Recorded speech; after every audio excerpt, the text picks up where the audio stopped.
Well, good morning, everyone.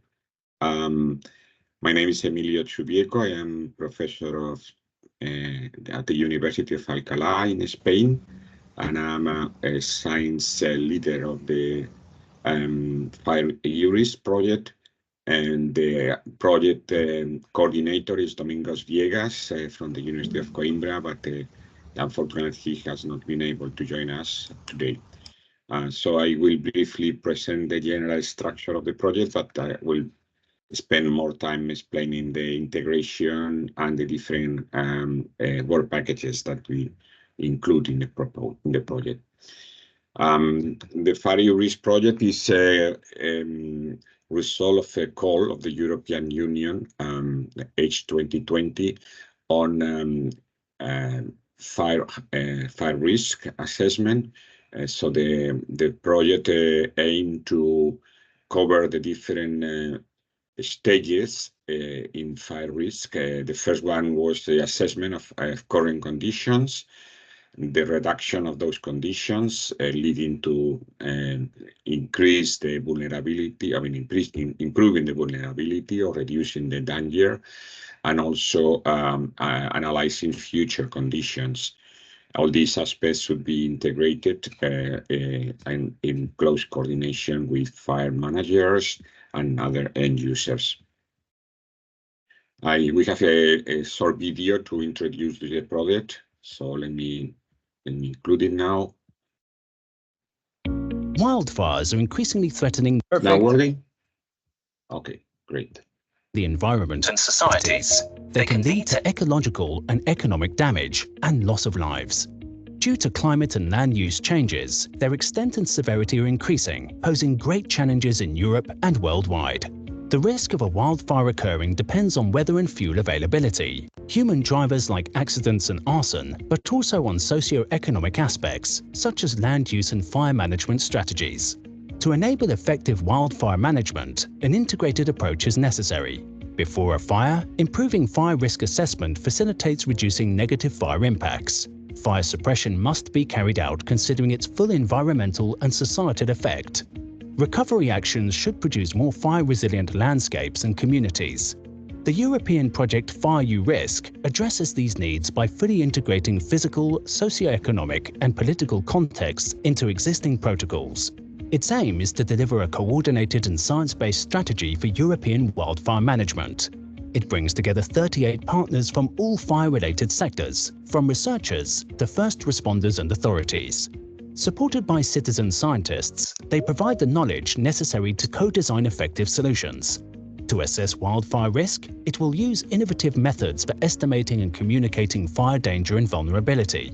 These include satellite and airborne sensors, geospatial analysis, meteorological, and socio-economic modeling. To reduce fire risk, land management strategies will be evaluated to better manage fuel, and a new, near real-time tool for predicting fire behavior will be produced for decision makers, from first responders to evacuation planners.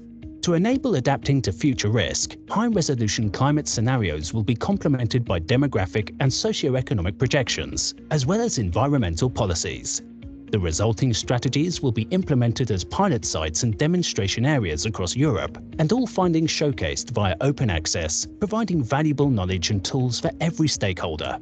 With their work, FirEUrisk partners aim to improve current wildfire approaches by providing updated fire science and management strategies towards a more resilient future for Europe and elsewhere.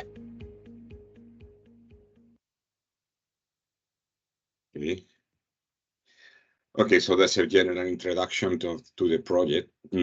As the project indicates, we are 37 partners covering pretty much the whole European fire regimes from the south to the northern part of Europe. We have general scheme includes the 3 phases that I mentioned before: risk assessment, reduction, and adaptation, which are the first 3 work packages. The work package 4 deals with integration of data, including these 3 phases, but also other risk, what we call cascading effects. and we have two work packages for demonstration and dissemination of activities. I will comment now more in detail the general integration scheme of the project. We built up on previous experiences on fire risk assessment in different European countries. And as a result of the discussion within the project and different also contacts with other countries dealing with fire risk, particularly in North America, we came up with this scheme that includes three components. Following the general definition of natural hazards, international standards on natural hazards, we discriminate three different aspects in fire risk. Danger would be the probability that the fire starts or propagates. Exposure would be the potential population affected by that event, and vulnerability, the damages, the potential damages, including both socioeconomic aspects, population assets, but also ecosystem services and ecological values. This general scheme was published last year in May in an open access journal, so it's available for everyone who wants to take a closer detail to this. The paper has been well accepted by the science community. It has quite high number of visualizations, and also was selected as editor choice by the journal editors. This scheme is being implemented in 6 different pilot sites. 5 are regional ones, including central Portugal, the province of Barcelona in Spain, the central region of Greece, central Germany, plus Poland and Czech Republic, and the southern part of Sweden. In addition, we are also developing projects for the whole European territory, because we wanted also to demonstrate that the system may be useful for the European Forest Fire Information System and other European services dealing with fire management. I have brought here some examples of the products that were generated. Most of them are already published or in the process of being published. One of the first components was the ignition, and the danger is divided in ignition and propagation. Ignition, we define statistical models to estimate the human aspects related to fire ignition on one hand, and also the natural or lighting fires, which are less relevant in terms of total burn area, but they are quite important, particularly in some regions of Europe. These are the results of the model that combines human and natural variables or biophysical variables, let's say, and you see those that affect positively and negatively to fire ignitions.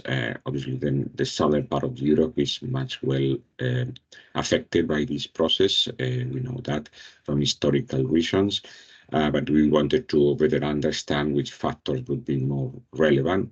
And actually, in addition to the biophysical variables, also some land uses, particularly those related to grazing, to cattle farming, but also population density and aging of population were relevant ones.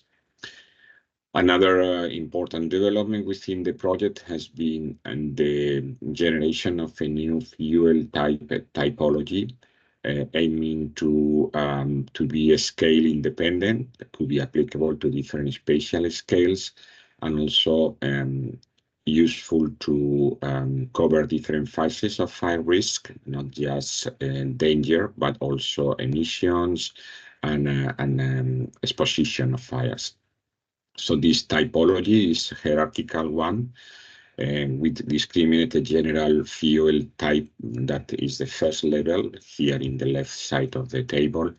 And then depending on additional variables, we can go up to more detailed categories whenever there is information to discriminate those fuels. That's why it's scale independent, so that you have enough information to go to the more detailed classes, and then you can generate much more detailed fuel classifications. But if you have a coarser resolution, then still the categories can be somehow combined. And so this the forest layer is much more discriminated, while the shrubland and grassland are basically discriminated in terms of height. So this typology was converted into a fuel type mapping based on system remote sensing and biophysical models, and also we use standard fuel models to assign parameters to each of these fuel categories. That was the first stage. In this case, we used the Scott and Burgan models. But after that, we aim to generate our own parameters using additional remote sensing data. As I said, this classification is scale independent, so we also have more detailed classifications. The one covering Europe is at 1 square kilometer resolution. This is an example of 20-meter resolution product for the central of Portugal, one of these study sites that I mentioned before, pilot sites. In terms of generating our own parameters, we have relied on LiDAR data. We wanted to do it for the whole European territory. So we basically rely on system airborne LiDAR datasets for several countries.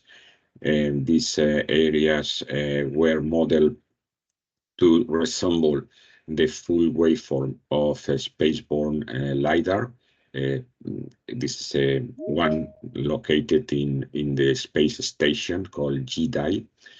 And this system is covering globally, but is limited in the observation of boreal regions.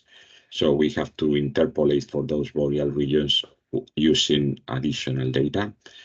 And these are the products that we already published, the forest canopy height and the forest canopy cover. And now we are working, we already sent a paper on canopy bulk density. So the idea is to have, again, at 1 square kilometer resolution, which may be useful for estimating propagation potential, obviously not for very detailed areas, but at least to have a global picture of propagation potential in Europe. But we now have not just the fuel categories, but also the fuel parameters that are necessary for fire behavior modeling. Live fuel moisture content is obviously quite important also in emission and propagation. That is was estimated from satellite data using radiative transfer models. So simulating different scenarios of fuel conditions, fuel moisture conditions, and then using satellite data, in this case the Sentinel data acquired by the Sentinel-3 European satellite, to estimate live fuel moisture conditions every 8 days.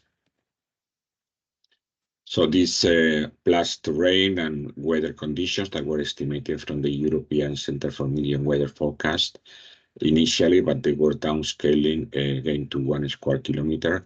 We estimated 5 propagation scenarios. In principle, we aim to do those conditions leading to extreme fires. So we took basically those days in which a fire larger than 1,000 hectares has occurred anywhere in Europe, to estimate like 2 base scenarios for modeling fire risk conditions at the present day. And now we are working to do this in a daily basis for testing the system in a semi-operational conditions this coming summer. The model that we used was Rothermels, implemented especially and covering again the whole European conditions. And now we are working on updating this model to include also the ground parameters derived from GDI, from the previous study that I just mentioned. Because, well, you know, behavior also deals with surface fires, but also I think it's important to cover also ground fires. Again, this activity has been done on different spatial scales, including the European territory, but also the different pilot sites. These are the results for the Barcelona pilot site, again, covering the different parameters coming from these fire behavior models. In terms of exposure, we discriminated between two types of exposition. One would be the exposition to fire. In this case, the main issue was whether the people are nearby areas that are vulnerable. So following the most important risk, which is the wildland, those risks occurring in the wildland-urban interface, we map the whole European territory, and then a higher weight was given to those areas closer to residential areas and forests, of course, at the interface. Then a lower weight was given to any other vulnerable area, and unvulnerable was considered non-exposure. That was the first approach. Now we are working on a more detailed analysis, including a smoke, that we are working these days on this issue. Well, that's, I have talked about danger, about exposition, and the third component is vulnerability. And vulnerability, we evaluated the socioeconomic aspects, including the values of houses in the wildland-urban interface, but also the values of different ecosystem services. In this regard, we rely on statistical analysis and sometimes, well, statistical sources, sorry. Sometimes some of these services are difficult to evaluate because there is not available information on prices of wood or mushrooms or recreational conditions. So we approach this part of the risk scheme in what it was existing available. Again, this at the European level for the pilot size, we have a more detailed analysis. In terms of ecological values, we consider basically three aspects: biological distinctiveness, conservation status, and then the capacity of the vegetation to resist the fires on one hand, but also to recuperate after fire. So we have ecological values on one hand. The ecological values are reduced according to the coping capacity of the vegetation. Basically, we consider the width of the trunks and the protection of trunk versus fires, and the capacity, let's say, of resprouting after fire. And this term is the regeneration time, that includes that the losses will be integrated throughout the years in which that value would be lost. So we're following a very common approach of environmental economics to integrate the values in time. So that was basically what is being done or has been done in Work Package 1. In Work Package 2, dealing with a reduction of risk, we have been working mostly on training firefighters and voluntary services for prescribed burning, reducing the fuel, managing the fuel is one of very common strategies. This has been done in different places, mostly in the south of France and also in Sardinia. Then this reduction of fire-driven emissions, human-driven emissions, also includes the training of local population and be better aware of the different risk conditions. We have extensive analysis of large fires during the last 3 years. Miguel will mention right now in a few minutes about these activities that have been published into technical reports by the Joint Research Center. And 21 and 22 were published, and Miguel now is working in gathering information for the 23 season. Within this work package, there is also an activity, a task oriented towards better understanding of conditions leading to extreme fires, including fires in canyons or the feedback conditions of large fires that include very particular fire propagation that explains, say, that some of these fires can be really eruptive and can have intensities and speeds that are quite unusual and obviously very difficult to contain. In terms also of fire reduction, we have studied different strategies for fuel reduction. You also will have a talk today about this particular issue by the group of the Wageningen working on this. These land management strategies have been integrated at the European territory. The three main ones have been mechanical removal, prescribed burn, and removal of fuel by grazing. Finally, we have the third work package is the adaptation, and for doing that, we need to estimate different scenarios of fire weather conditions for the future. So there has been a whole analysis of different fire models with different scenarios coming from the IPCC scenarios.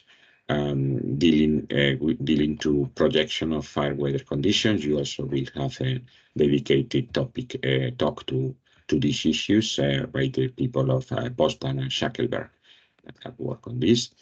And as a result of these simulations, they estimate what would be potentially the impact of fires in 2020, 2100. And basically, they are simulating based on fire weather index, which is a well-known FirEUrisk coming originally from Canada, but is working more fairly well in different European countries. So that has been the base for simulations. These fire weather scenarios needs to be related somehow to how land use conditions will change in the future, because both climate and socioeconomic aspects are integrated and intermingled, and both obviously are very important for estimating what is going to happen. It's not just how weather is going to change, but also how fuels are going to change. And therefore, these models, which are quite difficult to be integrated, this is a dedicated task on these activities. So these three main work packages are integrated in a work package 4, which aims first to integrate variables for risk assessment, to have a holistic risk assessment approach. Then we have the integration of different phases, integration of assessment, reduction, and adaptation. And then also we have an integration at the European level, at the European territory, with other risks, like landslides, windstorms, or floods, or other aspects. Well, the integration process is based on the three components that I mentioned before: danger, exposure, and vulnerability. Danger is based on the probability of human ignition and the probability of natural ignition that are integrated using a probabilistic scheme. We gave more weight to the potential propagation than the potential ignition, let's say. The vulnerability includes, as I said, the socioeconomic and ecological dimensions, and we estimate the pre-fire values, the losses of fire values as a result of fire, and the integration of that throughout the time. And then the human and ecological values are integrated using simple approaches at this point, but this can be adapted to the end users. So these coefficients can be very easily changed. And then the final, the third component, exposure, as I said, we have approached that in a simple way, and we are now trying to improve it, including the smoke aspects. And finally, we have an integrated risk index that includes these three aspects. Again, the coefficients are a first approach to integration, but this can be adapted to the different pilot sites or territories in which the end users are working. We also have, as I said, demonstration work package, which is the one that actually is organizing this meeting today, and a dissemination work package that tries to be present in different environments, not just scientific, but also in media and social network. There are dedicated web pages and other resources, internet resources, to disseminate what we are doing in the project. All the information is available in the web page. The documents are there, or they will be there. We are waiting for the approval by the European Commission, but they will be there, as well as the general structure of the project and the data sets. That's all from my side. I will be happy to answer any questions. Thank you. Thank you, Emilio. Yes, for everyone, as you see, there are lots of things occurring in this project. Most of these things will not be dealt upon during this session today, but we have gathered a few and applied them to the Northern European pilot. But as you see, maybe the most important pilot we have is the pan-European one for the European territory. So I open the floor to anyone who has any questions to Emilio regarding his talk.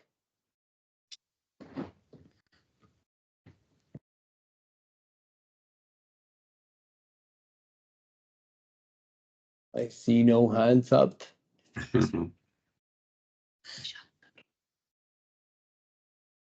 Let's see if we have something in the chat. No. Everything is clear at this time of the day. Yes, no. We have a question here. It says that in the vulnerability component, the ecosystem services, there are some countries in blank. Mm-hmm. Why is that? Yeah, because we rely on some of the variables are derived from statistical sources. And for some reason, those sources were not available for those countries. I cannot give you the exact detail of why, for instance, Norway does not have some of the variables, but the people who were working on this particular task, they were searching for the best available information, and some of the variables, again, were not available. They have to find information related to market prices, to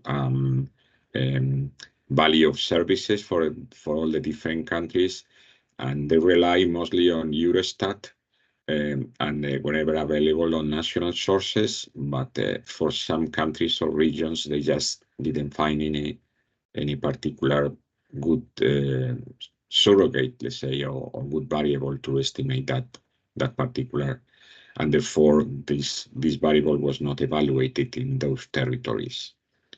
The ecological values rely mostly on system cartography or system databases on treatments, biophysical treatments, and they are available pretty much globally for the whole of Europe.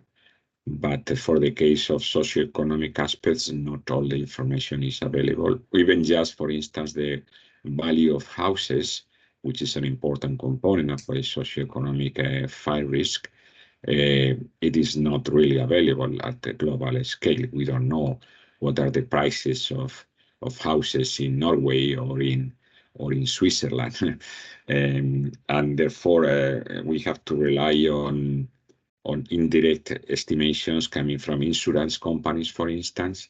That's an example, but there are in some of these services, the prices of wood, the prices of mushroom, the prices of some of the services, again, they were not able to generate this data. The system, the methodology is there, and therefore anyone can try to resemble the methodology if they find the better data, or they can rely on national sources. But again, for the European territory, not the whole area could be covered. Yes, we still have some months to work on the project as well. Yes, we have a question here from the room. Yes, Carrie Hill here, sitting together with Johan at RISE. A follow-up on this. We're talking about the ecosystem services, and I noticed that mushrooms were one service, but in some countries, for example, berries or tree nuts could also be an important ecosystem service. How did you choose which ones to include? Well, this task was developed by a group of environmental economists in Houghton Institute in Scotland, and I guess they analyzed the literature on this aspect. I think they also rely on a previous evaluation of ecosystem services for a European project. I don't remember now the name of that project, but I guess they select from considering the workload in the project and the time frame to develop this task. They select those services that they found would be more relevant for fire, or would be more potentially affected by fire, and also those that have reasonable data to do the actual assessment. I cannot give you more detail on that, but there is a deliverable that describes this particular task, how they did it.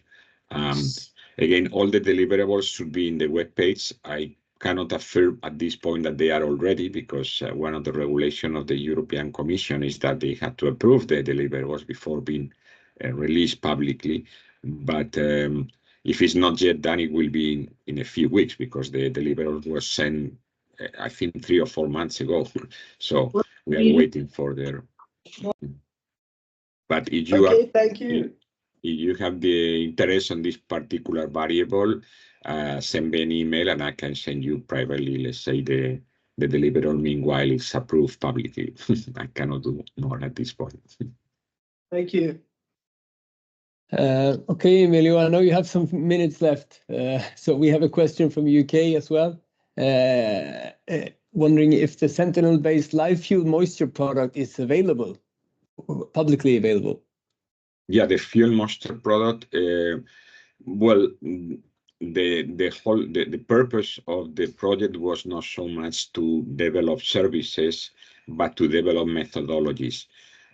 So the methodology to generate the product is there, and we are working now on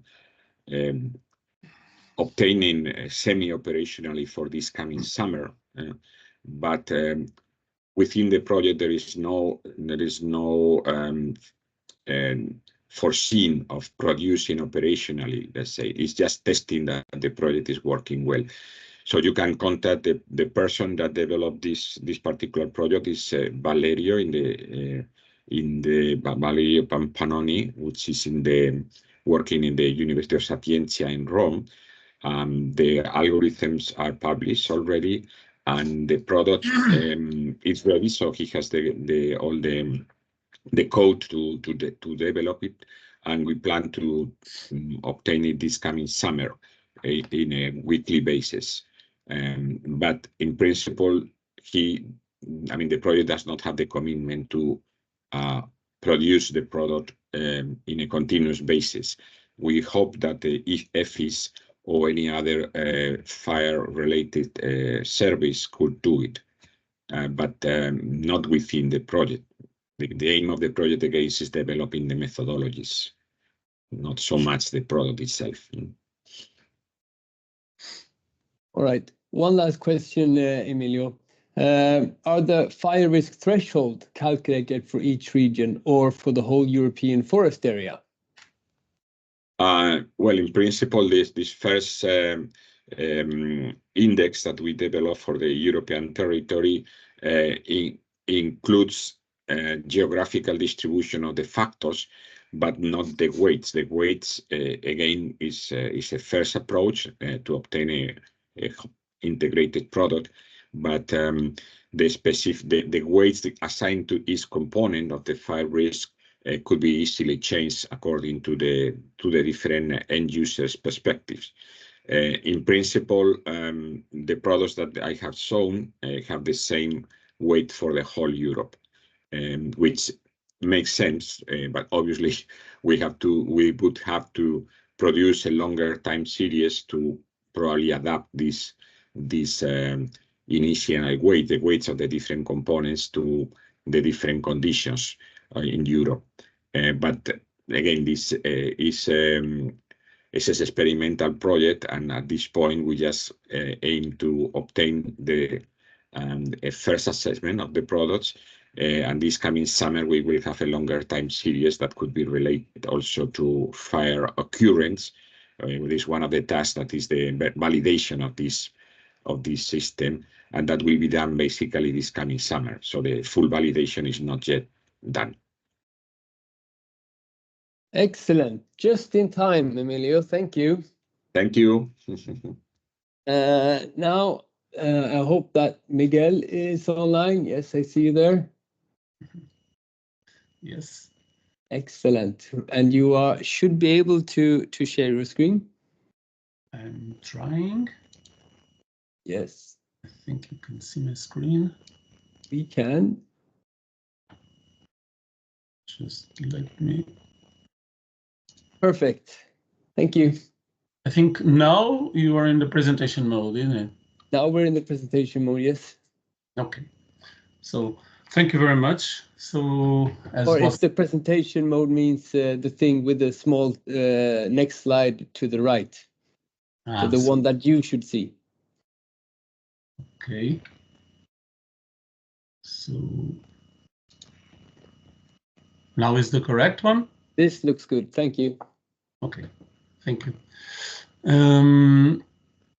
So as was said, so I will talk about the review of past European fire seasons, and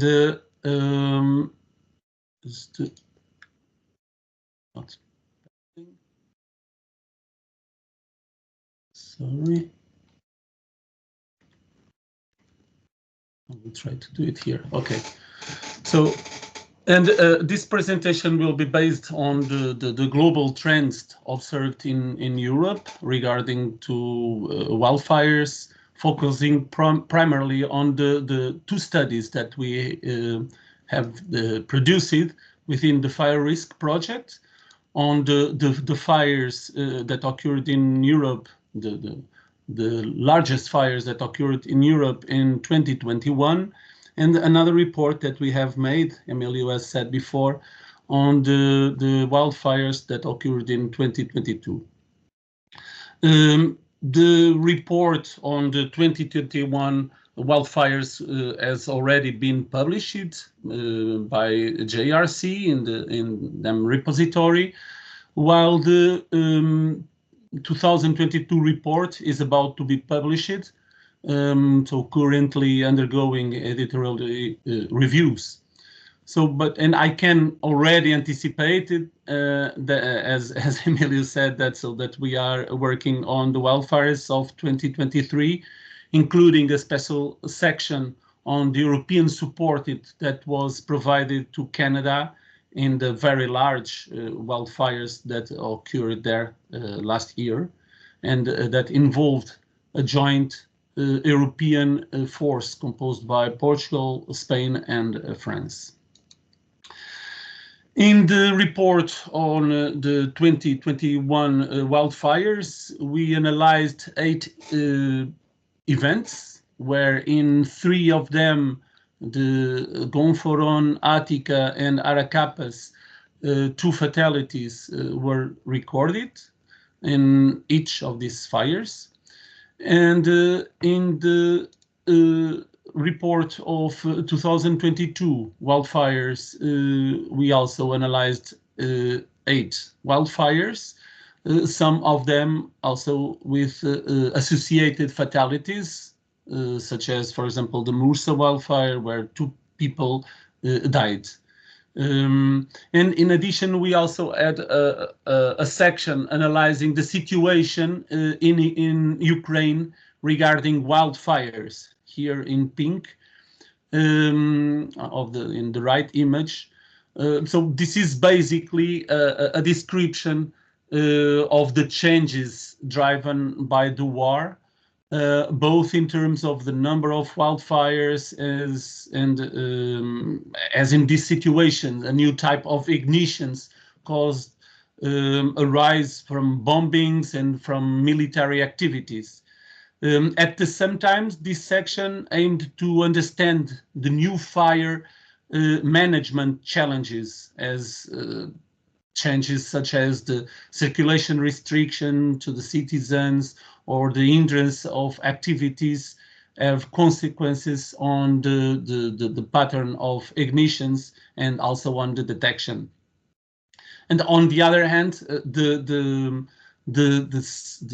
safe going of the firefighters to the fire scene is sometimes hindered by the bombings and so on.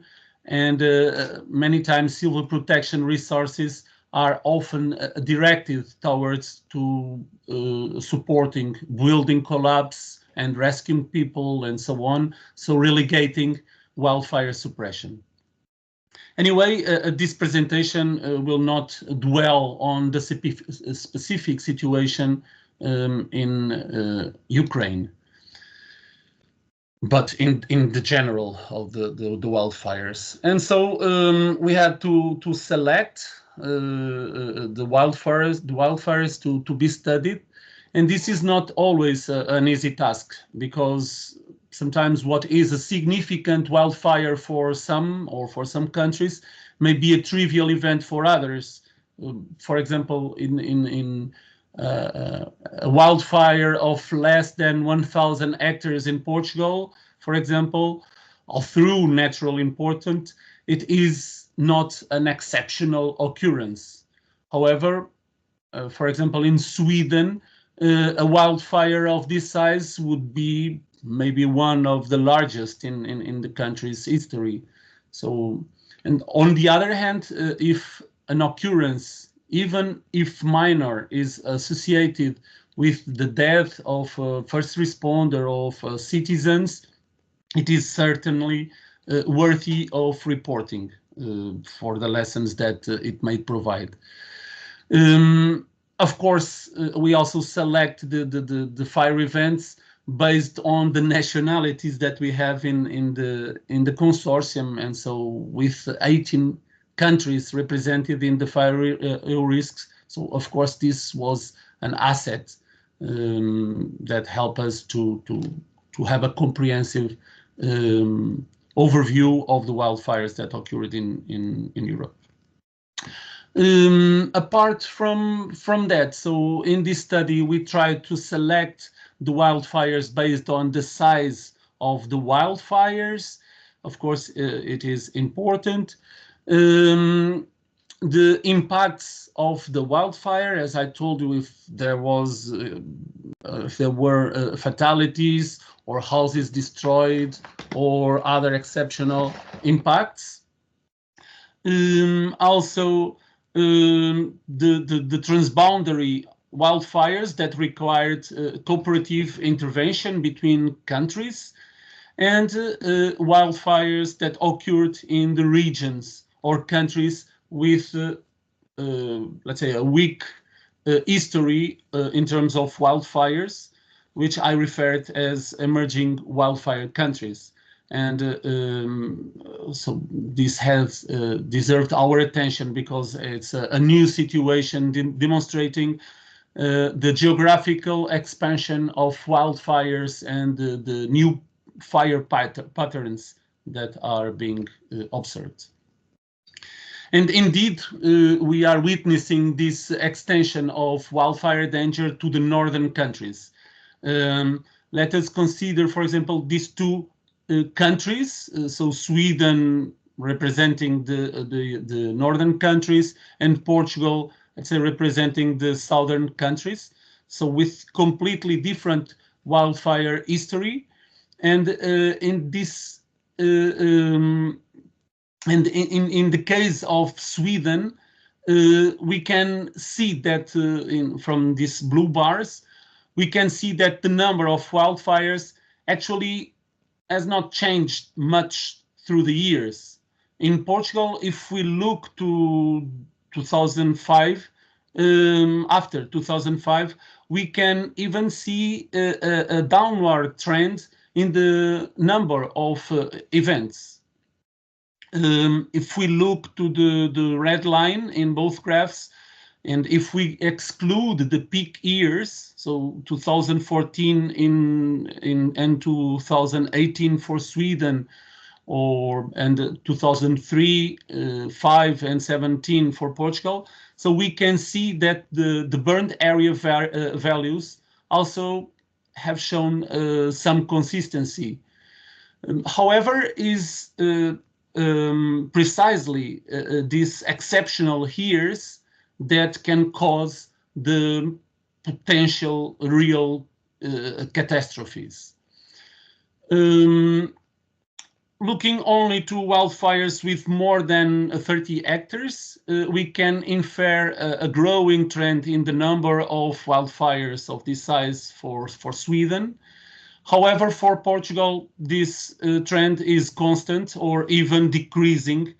And this is because wildfires of 30 hectares or slightly more are unfortunately relatively small in Portugal. And in fact, this was one of the problems that we faced in Portugal after 2005, when a part of, or when huge efforts in firefighting were focused on the initial attack, and in order to contain wildfires in a early stage when firefighting is less intense. And I would say that this seems correct. So this strategy makes sense, but also makes that the medium-sized wildfires, which are essential for forest fuel management and for anchoring firefighting strategies, become rare. So these medium-sized wildfires, meaning that we started having very small wildfires due to the good effectiveness of the first intervention, and very large wildfires that correspond to those occurrences that escape to the first intervention, and so find a very large fuel load to spread because the area was not previously burned by medium wildfires.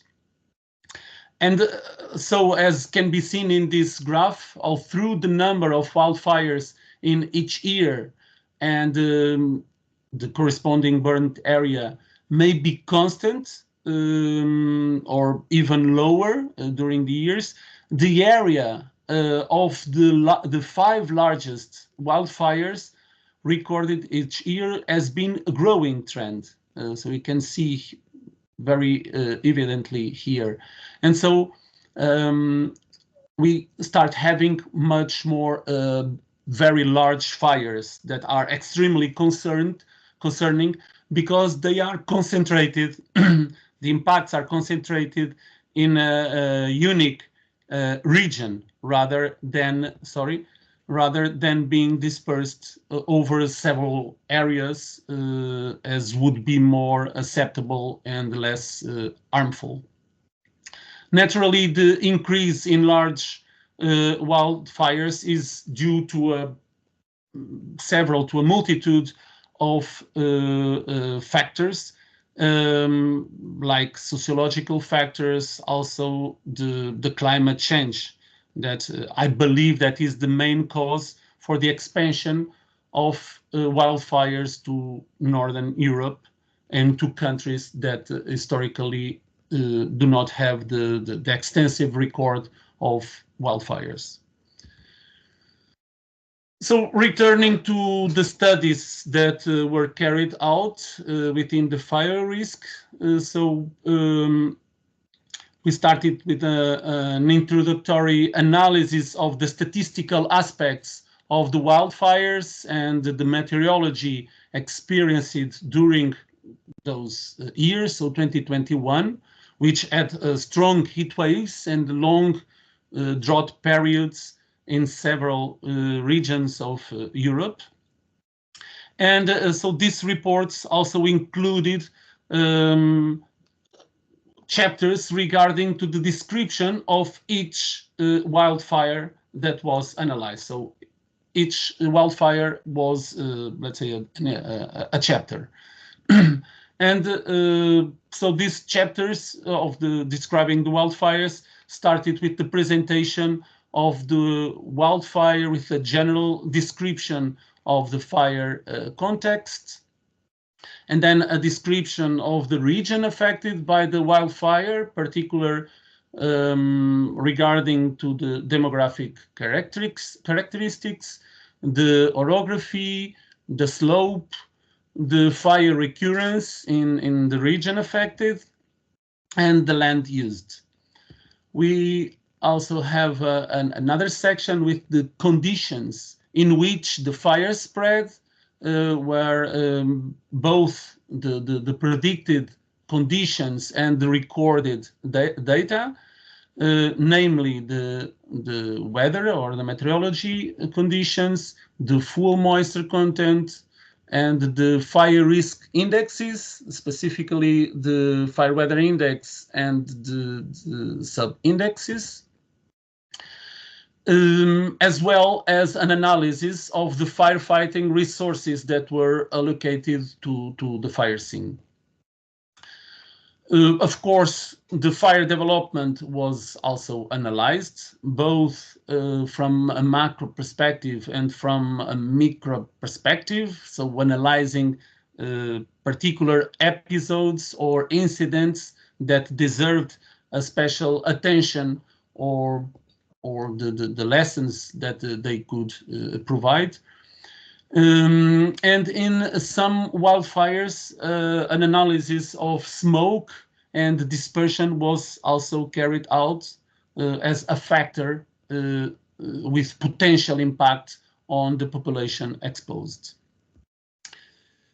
In addition to these impacts on the population, such the smoke that I mentioned, and of course the study of the episodes that caused fatalities, other impacts of fire at the wildland urban interface were also analyzed, especially those regarding to the impacts on structures and communities.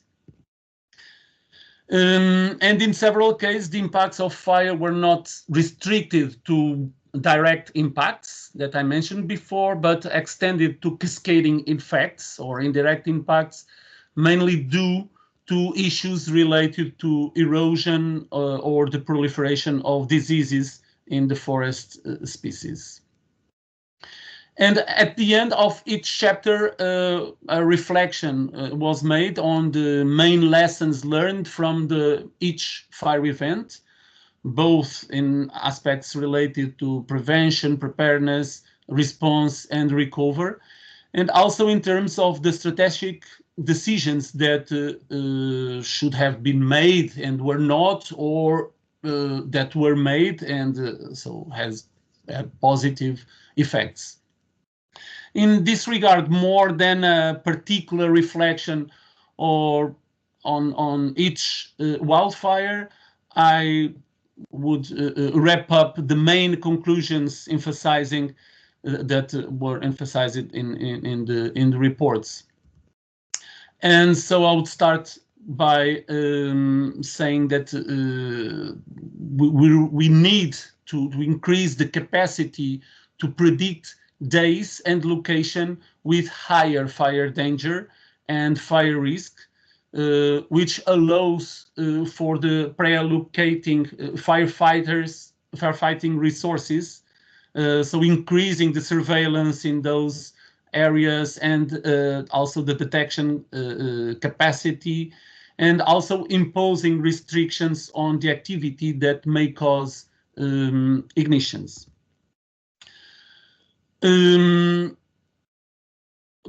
Considering that in some countries the pyrocriminality represents a significant fraction of the occurrences that we have, there is a need to assess the evolution or potential pattern of ignitions throughout the most critical season.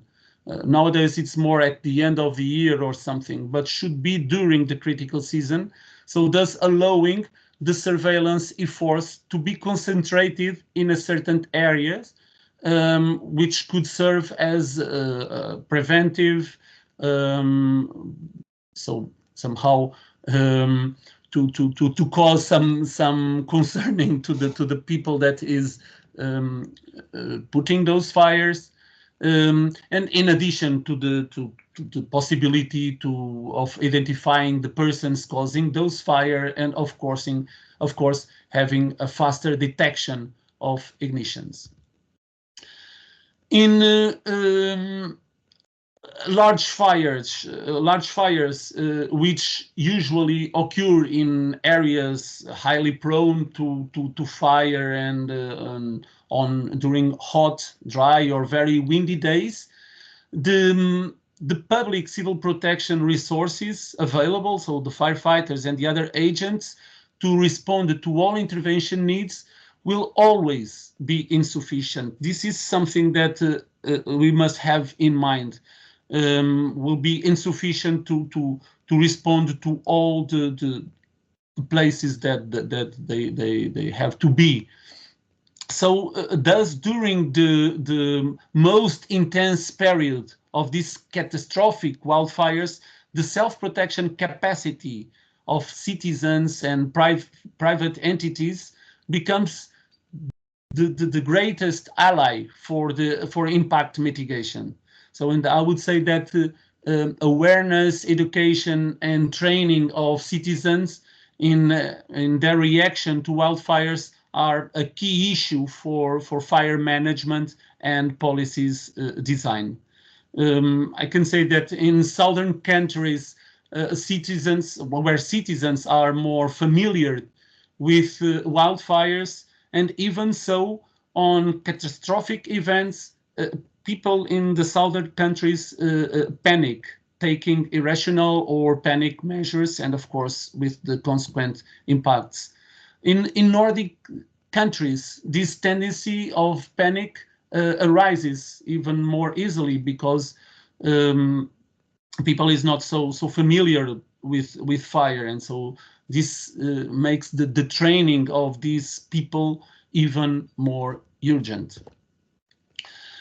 The capabilities for managing wildfire risk across European countries vary significantly, with some countries having robust fire response capacity, while other countries lag behind. And therefore, it's very important having an European coordination to harmonize, that is necessary to harmonize data response capacities and other aspects. This would foster the greater cooperation and facilitate the formation of joint multinational European forces. I would say that currently the response to requests for European assistance to wildfires in Europe mainly involves sending aerial means, but I consider that the trend of geographical expansion of wildfires will require this report to be reinforced. Currently, in addition to providing the aerial means, cooperation between European countries is not much more than assistance between neighboring countries. And this is understood because the wildfires that we have in Europe usually last only a few days. And so this makes it unfeasible to send ground means from countries that are not so close to the fire scene, because they would take more days. However, if we think that in the future we can have fires, so coming to the north, and so to the large forests that we have in the north of Europe, because in the south, when we have the largest fires, that in the southern countries we do not have that very large forests where the fires could take a long period. But with the fires going up to the north, so I would say that we can have in the future, we can have fires during for weeks or for a very long period. And I would like to emphasize that in this kind of situation, it is not enough to send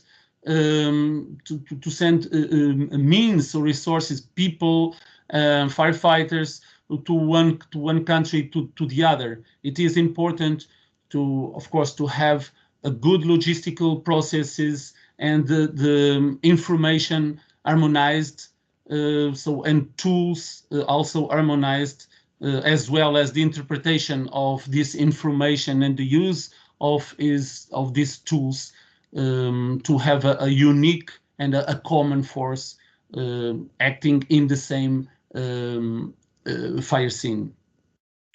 And of course, the first responders must be trained to act in different scenarios of Europe, because normally they are used to act in their own country or in the neighbor countries.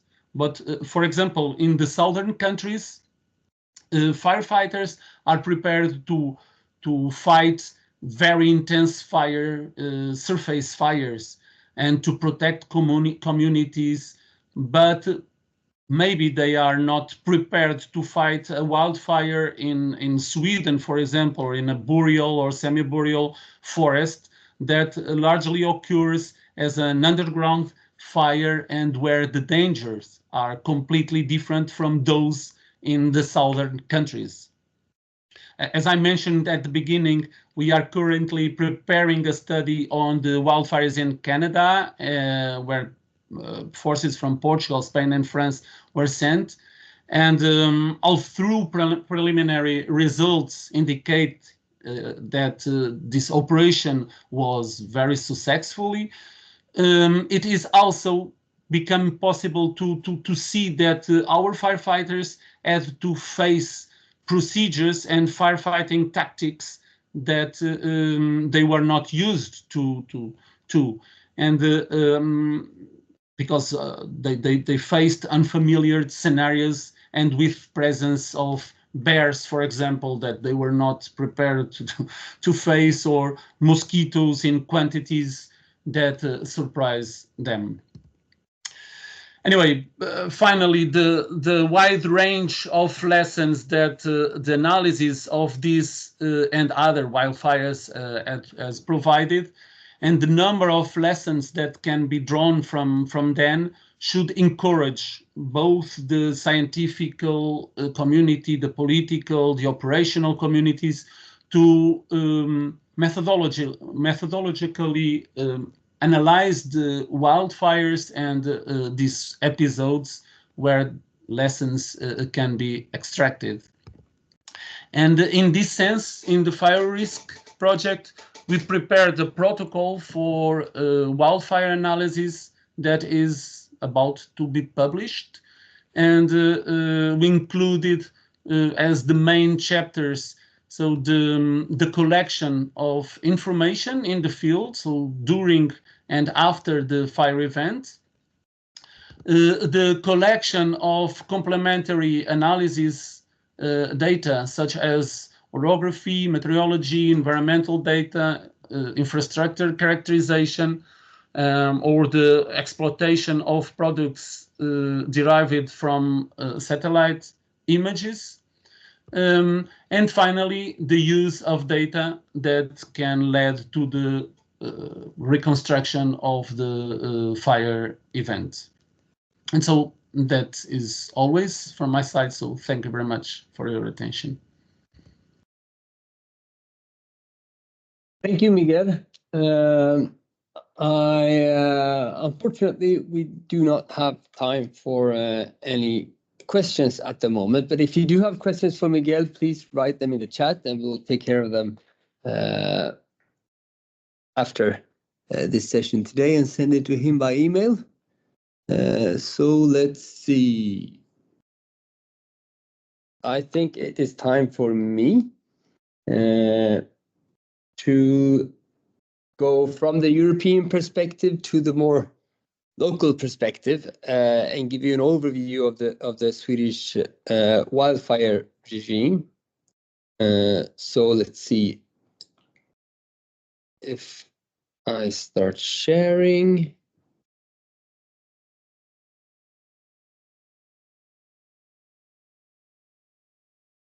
Share this one here.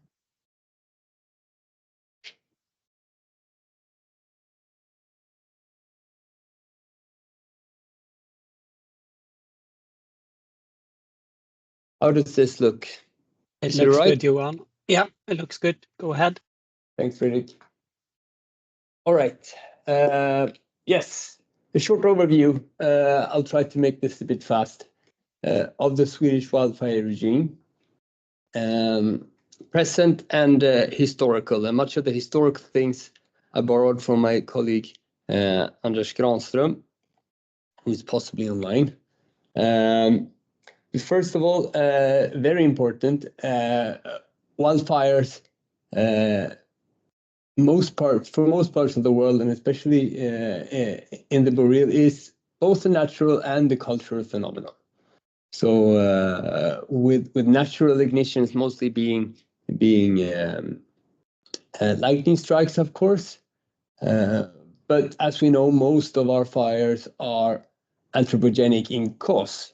So here's an old sketch of agriculture burning in Fennoscandia in the late 19th century to your right. Historically, way back, so say the 15th or 16th century, there's been a lot of fire activities in this region, in the European Boreal. This is an example of a region in Västerbotten, so basically 2/3 up in the Swedish nation. So what you see here is cumulative number of fires within a specified area, which has been investigated through dendrochronology.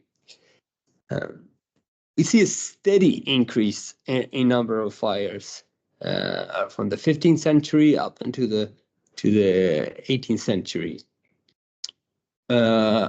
where fires burn, not maybe every year, but concentrated to a few years with very, very high fire activity. You see the first arrow there, it's something, a rapid change in the numbers of fires per year. And this coincides with settlements, so with people moving up in the country where the previously was mostly reindeer husbandry and hunting activities. Now you see also agricultural activities going up north of the country. So this increased the fire activity quite a lot up until the end of the 19th century, where practically burning came to complete the rest. Not complete, but very, very few fires occurring. And that was coinciding with the coming of forest rangers. So a state initiative to focus on forestry. If we look at areas, the transitions are not that sharp. So prior to the settlements in the north, we have a bit less than 1% of the area burnt every year, whereas after the settlements, little more than 1% of the area burnt every year. So basically fires became more, but a little smaller than before. And again, at the end of the 19th century, cumulative burnt area completely stopped. So from a situation which is similar to, or maybe a bit more than modern day Canada, to something that is reduced by more than 99%. How was this achieved? Well, this focus on forestry with people in the forest and a great value of the timber in the forest, it gave us good incentives for attacking fires early on. We had a good infrastructure with rivers and later on also roads, and also very good knowledge of both fire behavior and fuel status, given that agricultural burning has been a frequent activity on the centuries prior. We might also want to note that Sweden has generally a benign fire climate. So long droughts are occurring, but they are quite rare. So usually after a drought, there will be rain coming in from the Atlantic Ocean.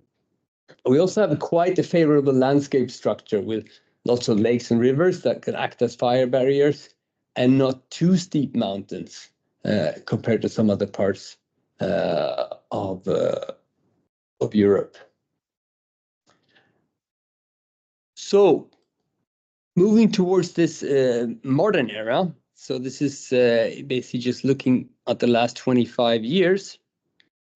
We see also, as Miguel mentioned before, no particular trend in numbers of fires and no particular trend in burned areas. We do see that approximately half of our dispatches from the municipal rescue services, which are the ones that takes care of wildfires, just like all other countries in Europe, half of them are in what's mentioned here as grassland, but it's basically open land, so land without forest covers. And half of them are in forest, whereas the forest fires, they account for the majority of the burnt area. So what determines the outcome of wildfire in this region? Well, as everywhere else, you need some sort of ignition. And in Sweden, it's basically 90% and a bit more anthropogenic caused. Accident, neglect, and sometimes deliberate ignitions. And once you have an ignition, you need a continuous fuel. And that fuel needs to be able to convey the flames, which we've seen is highly dependent on how we use the land. We'll come back to that later on, both in this presentation and future ones. This fuel then has to be dry, so there needs to be a weather that have dried out the fuel. And in Sweden, it's the moss and shrub layer in the forest that are the most important components for any fire spread. But once you have those three components in position, of course, what we do in relation to this, so detection, response, and surveillance, is of uttermost importance. And that can be shown quite clearly here on these three maps. So to the left, you have the population density in Sweden, which is centered along the coast and some other centers in the south. If we look at forest fire occurrence, so fires that are larger than a hectare, so quite small fires, they basically occur where people reside. So where there are people, there are fires. But if we instead look on the largest fires, so the ones that are above 100 hectares, they occur in the not so populated areas. So in the south, they occur more towards the center, and then they occur a lot in the north, where there are less and less people. This is also very clear if you look on graphs and numbers. So to your left, you have the forest fire occurrence, and then you have the logarithm of population density. So these are pretty large variations that you see there. And it's a very, very clear relation between population density and forest fire occurrence. And note now that these regions all have different weather, but still this relation is so clear. On the right, you have the fractions of fires that exceed half a hectare, and that is what we usually define as something which has the potential of escaping. So if it's below half a hectare, you can basically, when you reach it, you can just hose it down. But above half a hectare, we've seen a trend, a shift in how the fire behaves, and it might grow big.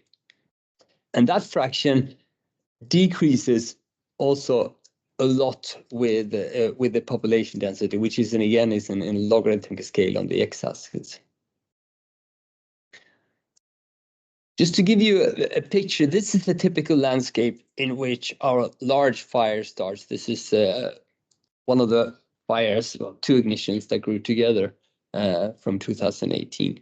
The coniferous forests without much settlements in them. There are houses in here, but they're a bit hard to see. And this is also the type of area where fires grow large. This is for the same region and the same year. Okay, so we've seen that fires grow large basically where there are few people. And an analysis that we did a few years ago showed us that mostly this is due to the time of arrival. So the time between ignition, alarm, and then when the fire brigade actually reaches the fire and can start their activities. These two entities are clearly related. If you look on the area interval, logarithm of the area interval, we've binned them into groups here. So I don't know if you see my cursor, but all the fires with these final areas have been binned together. And on the x-axis, we have the median time to arrival of the fire brigade for those fires. And it's a straight line here given the exponential behavior because it's a logarithmic scale. So basically fires that are around 1 hectare in final area, they have a typical time to arrival of, let's say, 22, 23 minutes. Whereas if you increase that time with 10 minutes, you have a typical area of 100 hectares, which is, of course, a huge difference. And all our largest fires, they are associated with a very long time for time to arrival. And this time to arrival is something that we see is highly linked to population density, of course, because there are fewer resources in the sparsely populated areas. It takes longer to detect. It takes longer to drive to the fire, and people are maybe not always familiar with the place. So we have seen several occasions of people with not so accurate directions going in the wrong direction. We've also seen a trend some 20 years ago, where this time to arrival actually increases. This coincides with a decline in rural municipal budgets, since all our firefighting resources are originally a municipal task.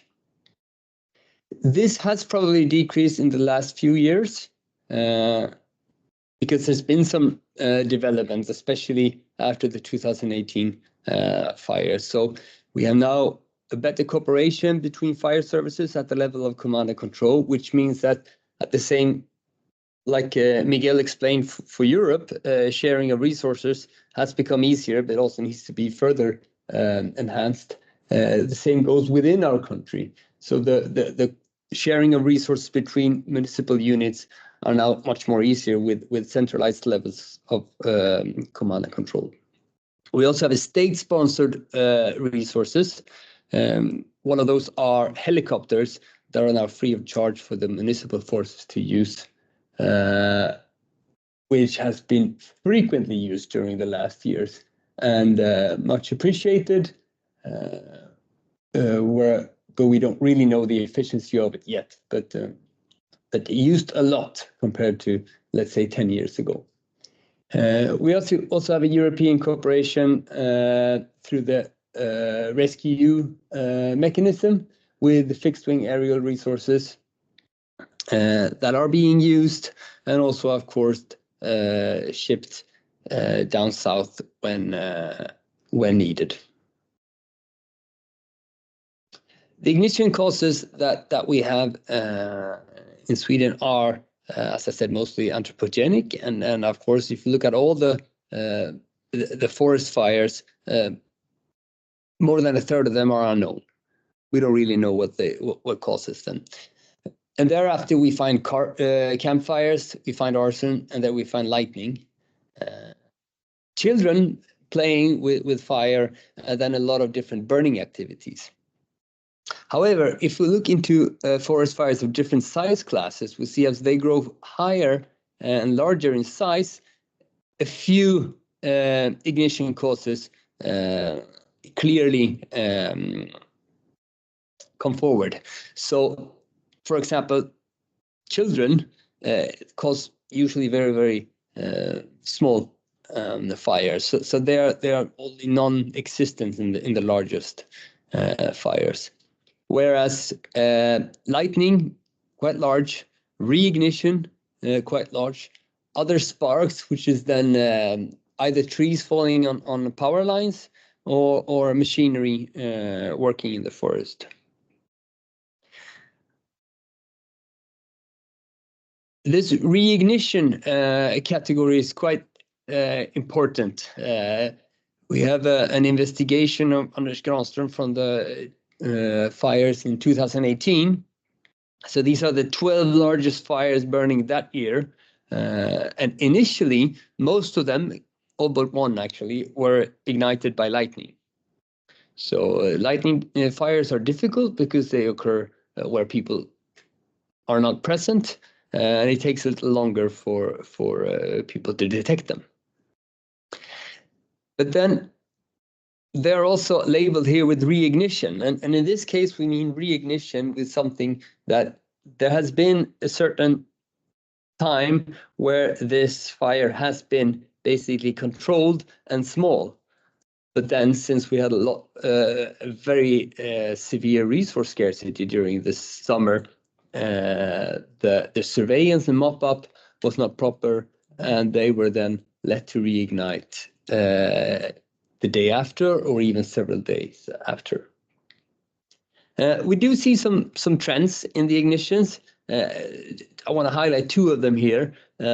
Burning of grass, which has been a traditional activity in Sweden for decades and centuries, has decreased in the last few years. And so has the fires that are caused by children playing.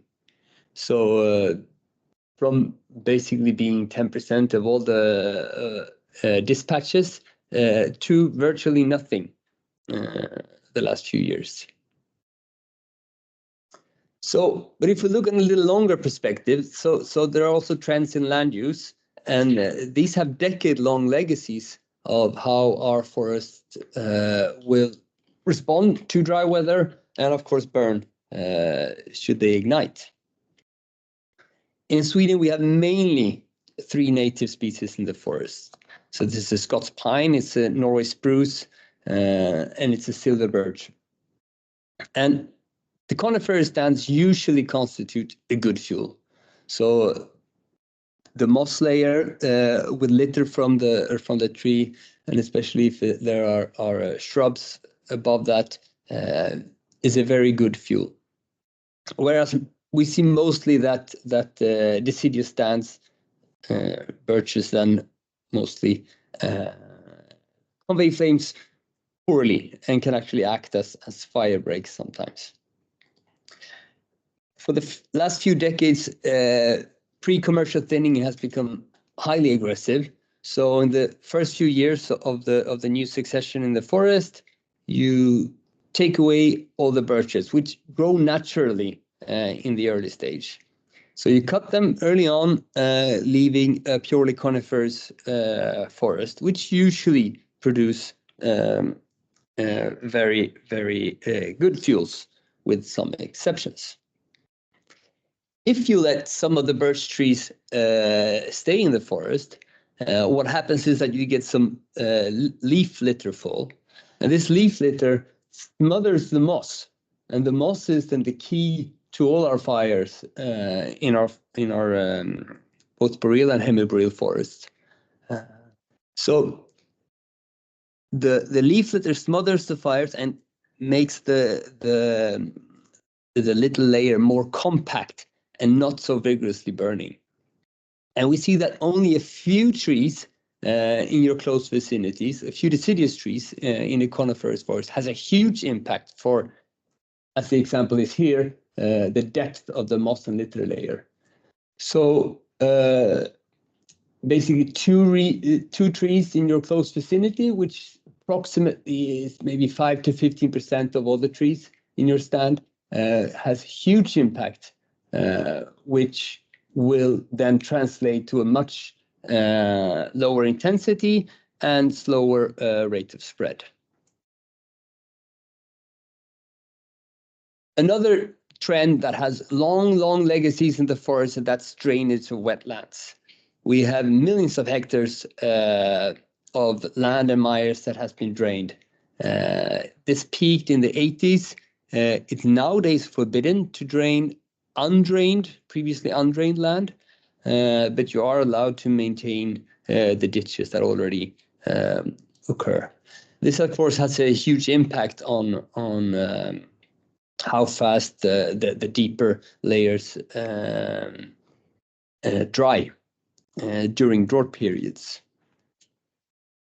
A third trend has been the introduction of the Pinus contorta, the lodgepole pine, which makes a very flammable fuel bed. We have at the moment approximately 600,000 hectares in Sweden. We're not sure if this is going to grow because there's been some restrictions to this, but it is clear that these constitute highly flammable stands.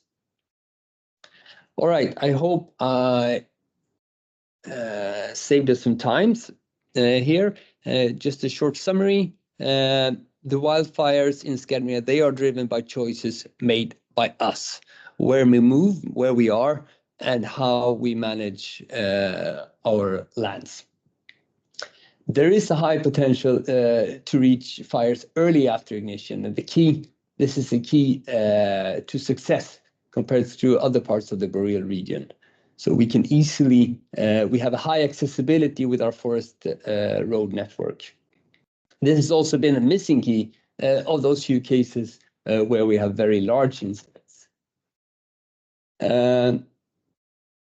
Densely distributed resources, centralized aerial firefighting, and proper mop-up. These three items safeguards mostly against most of our large consequence fires. And land use choices that we do today will control the flammability of the forest for decades to come. And I've given you 3 examples, and that's pre-commercial thinning, maintaining drain land, and the Pinus contorta introductions. So with that, I just want to say that the future fire regime seems to be within our own hands and not just left to random weather patterns. Here's just a nice picture, and thank you for listening.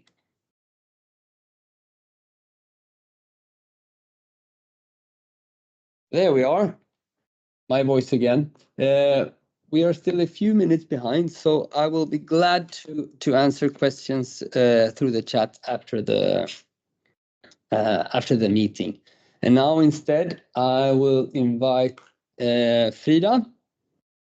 Yeah, we also need to take the coffee break, which will be in 10 minutes, 11 minutes. I have 11 minutes. Okay, Frida, you have quite an important presentation, so you could push it a bit further, and we will then push coffee and push everything. Yeah. But please take the time that you need. I'm just trying to show you. Look here, we recently had leaf out. Can you see the trees out there? We see the it, beaches? yes. Yeah, this last week we had leaf out, and we're all very happy. I live in the southernmost Sweden. So soon you will all have it up north, where Johan and Anders are staying. And let's see, I will also share.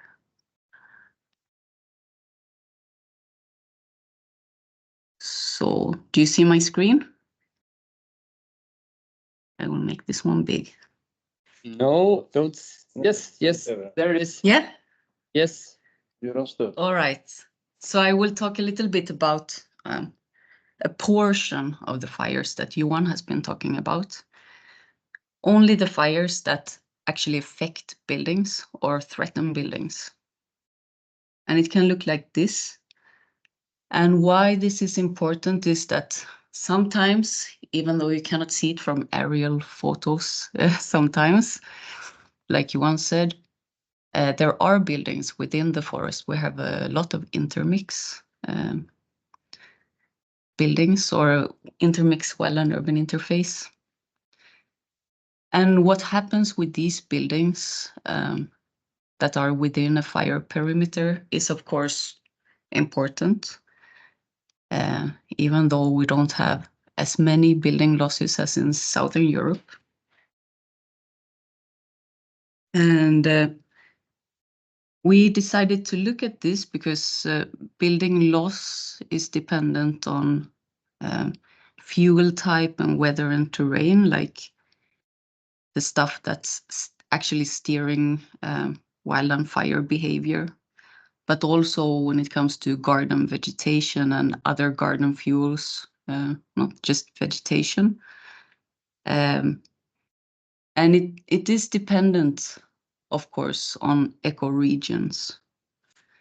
So we did, and it's also dependent on the settlement types, and that also differs between different countries.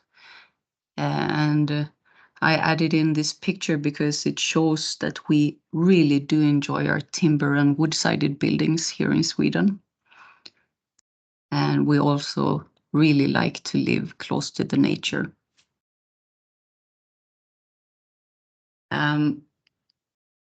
We obviously have people in the world who are way ahead of us, like the Canadians and the Americans.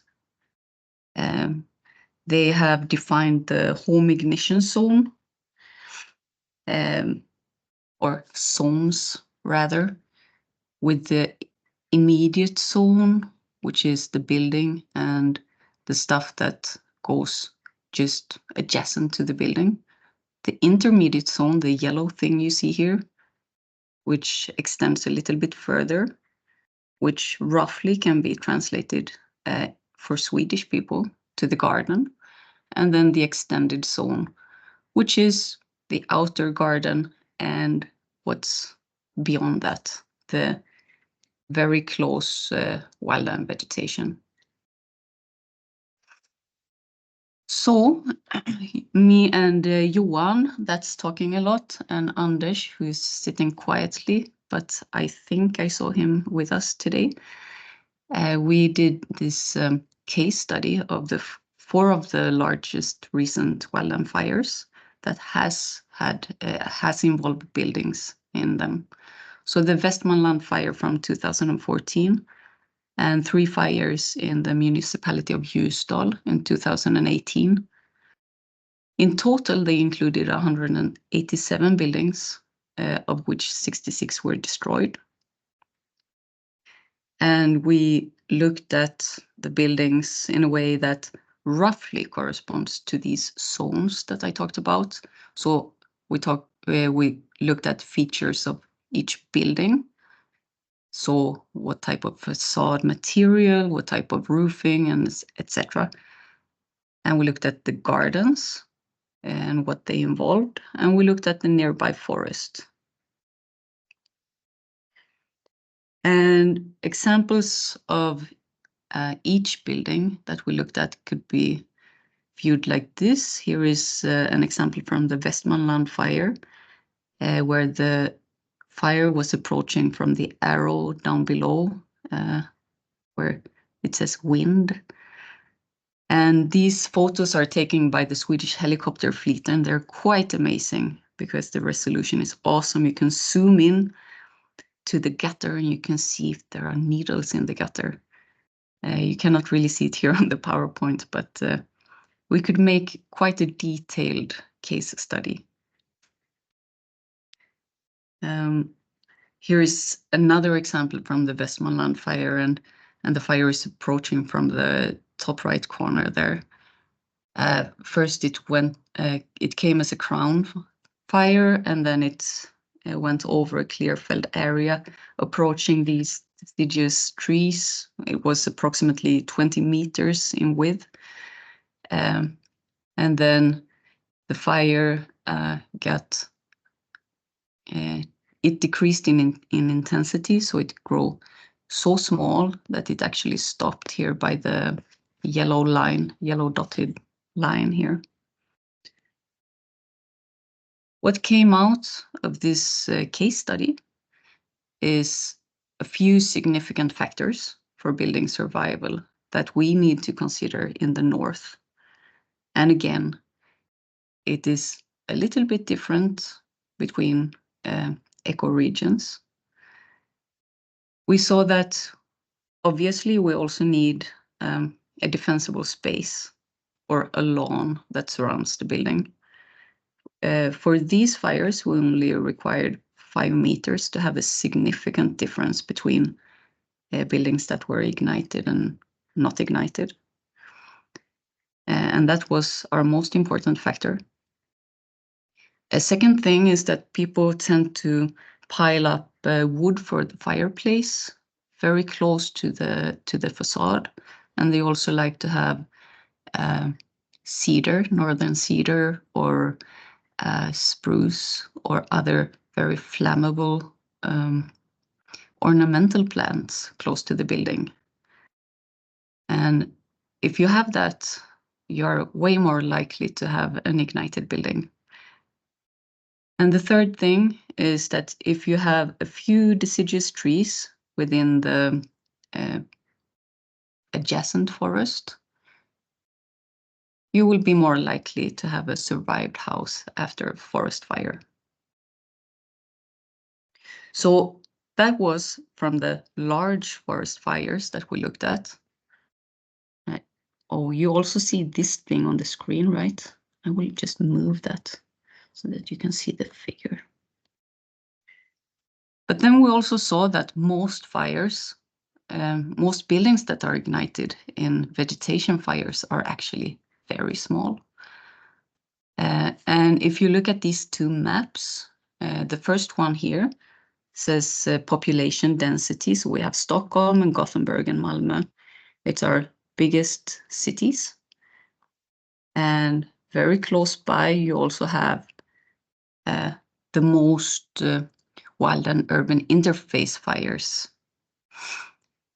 And we define them as vegetation fires that either severely threaten a building or ignite a building.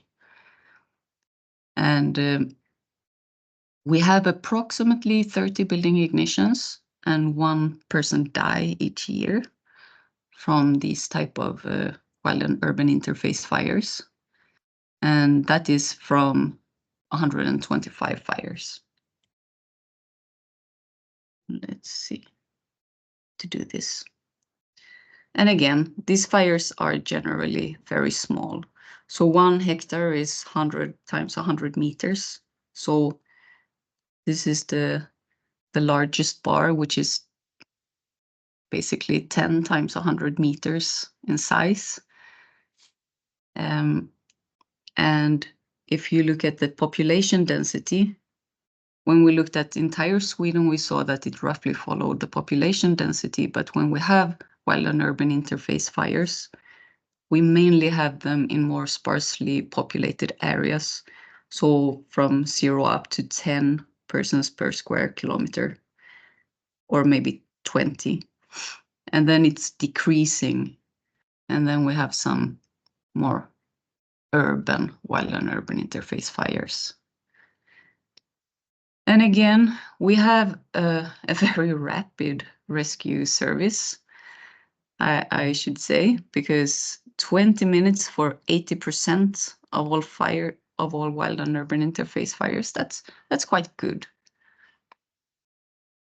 And it doesn't differ that much between the wild and urban interface fires that have become uncontrolled, but then did not ignite any building, or the fires that did ignite a building.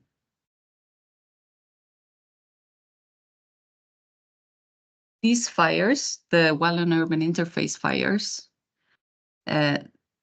they are mainly caused by traditional fire use, like burning of grass or burning of debris or yard waste or bonfires. And we also have, especially for the forest fires, we have different seasons, obviously. So we have a large portions of unknown ignitions. Whoop. And then if we match these coordinates and the time for the SOS call to weather, we cannot really see a difference between when a building has been ignited or not. So it may be more related to humans and vegetation than to fire. Don't look so much at temperature because it will cover both the grass fire and the forest fire season. But for instance, wind here, there is a blue line under this black line here for both where a building has been ignited and where a building has not been ignited. And it doesn't really matter. So setting a fire ban can be a little bit tricky to avoid these type of fires. So if we make a cluster analysis of the different types of wild and urban interface fires, we will have a few types. And this is probably our most, this is our most common type of fire, where we burn grass in the spring. And you can even see here, there is a little snow left here. So it's early spring. And I matched the cluster center incident to a photo from the newspaper and to what the incident report reads. So I will read it to you. The locals were burning grass down by the lake. They thought that they had extinguished the fire, but burn patterns revealed that flames reemerged, then spread to the tall grass to 2 woodsheds where the flame reached the facades. The heavy fuel load from the 2 sheds led to ignition of the eaves of the 2 adjacent residential homes. We initiated external suppression using water from the lake. A second very common fire during spring. As I told you, is the burning of debris or yard waste.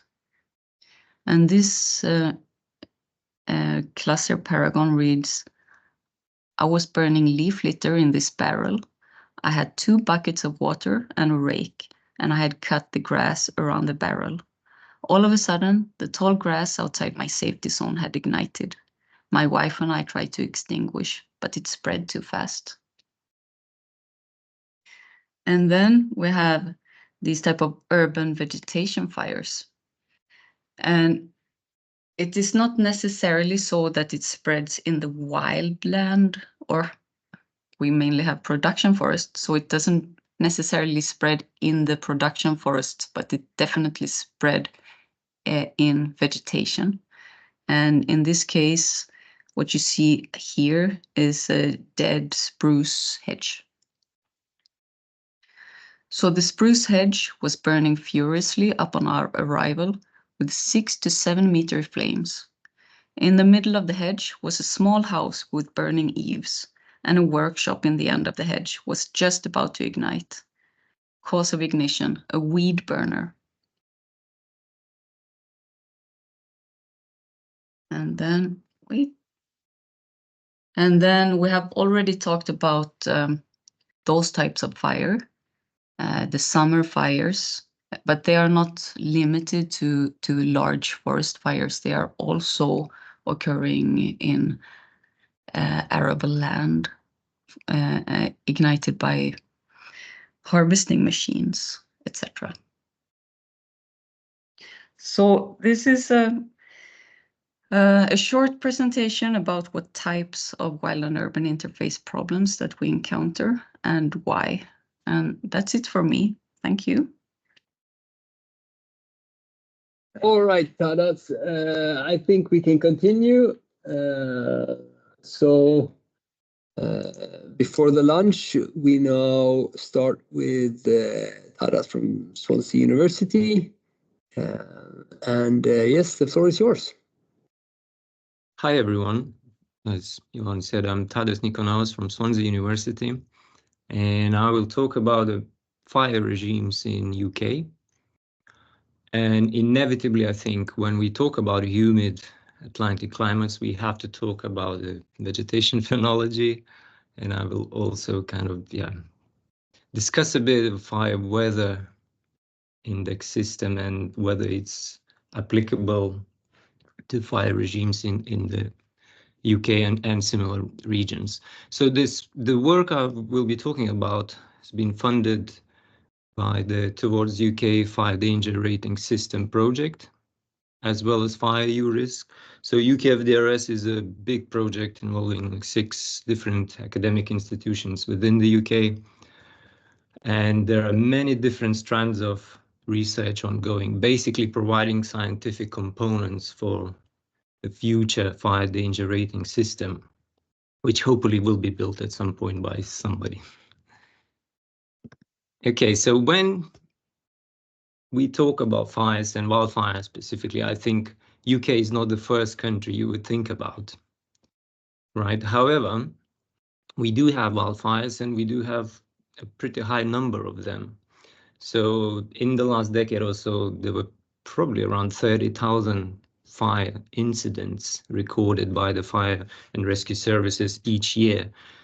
Majority or vast majority of them are really small, so it's just a few square meters mostly, and only very few of those wildfires actually develop into landscape scale events. So more than a hectare. At least in UK media, it is more common to see firefighters doing flood rescue operations rather than fighting fires. Having said that, in the last few years, basically 5-6 years, we had several episodes when pretty large wildfires broke out and there were also property losses. So if you look at this FVI map, which is basically a screen grab prediction for 19th of July 2022, And I think what is unusual about this day, or was unusual, is that the FVI values in UK and over large parts of the UK were comparable to the values seen anywhere in Europe, including south of Europe. So while elsewhere in Europe these might be kind of usual or normal during the summer season, but for UK these values were exceptional. And basically, as far as we can tell, we recorded an FVI, a record, at least for the last 50 years or so. And of course, there were associated wildfires and probably first as well recorded property loss at a large scale. So nearly 60 properties were lost in 2 different places. So now looking more broadly at fire regime across the UK, what we see is a clear seasonal pattern, basically. Most of wildfires, so this graph shows a map of UK and showing the main kind of land covers that are responsible for majority of wildfires. And then the area plots show wildfire occurrence for different UK regions. So the wildfire record I'm showing here is based on VIRS satellite fire detections for the last decade.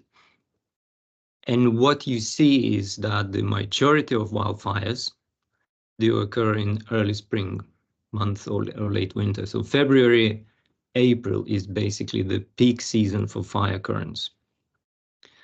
Right, so now the colors. So the main vegetation types that are affected in the UK are semi-natural grasslands and shrub-dominated vegetation. So these are not forests, and this is where the differences, for example, from Sweden and other places in Europe is that, well, firstly, UK doesn't have much forest cover, and secondly, it's not very flammable. So the primary fuel sources are grasslands and shrublands, except for the areas that are predominantly covered by agricultural land. So then we get this secondary peak in fire activity later in the year.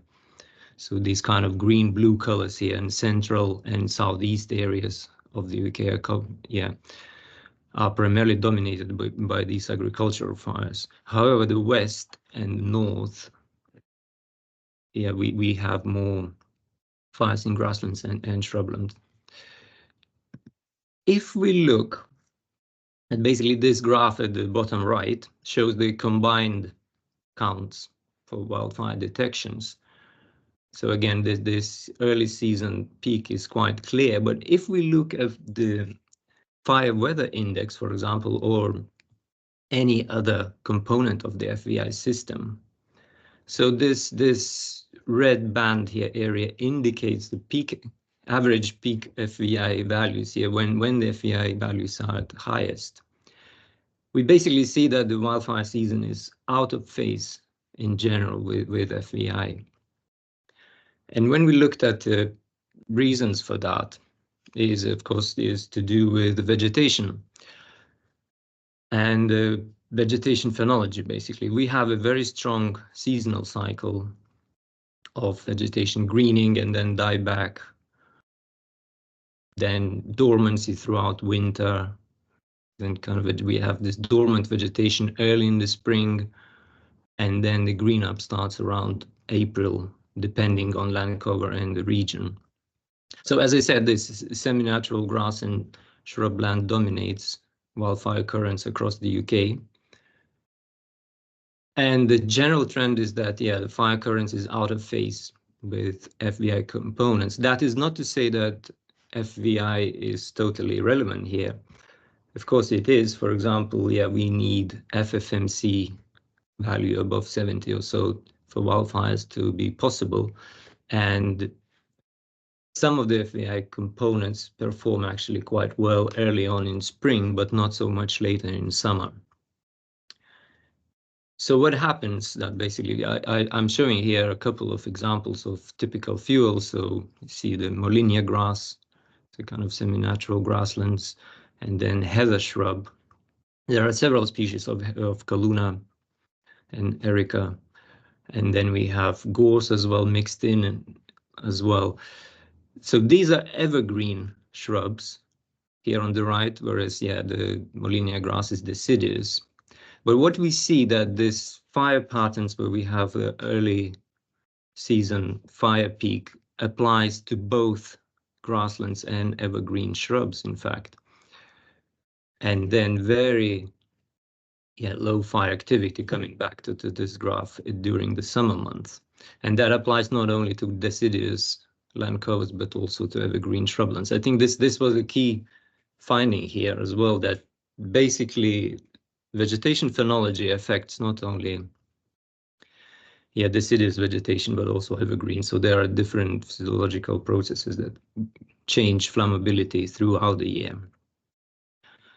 So now another example to show how fuels differ between different times of the year. So this example I'm showing the bracken fern, and we have pretty large areas as well covered by this deciduous plant. So basically, if you look the landscape in March, you will see loads of dead vegetation that is easily flammable. And then come July, the new growth appears and it's virtually inflammable. So we switch from fire-prone landscape to fire-inhibiting landscape sometime. It's basically the change happens in April and May.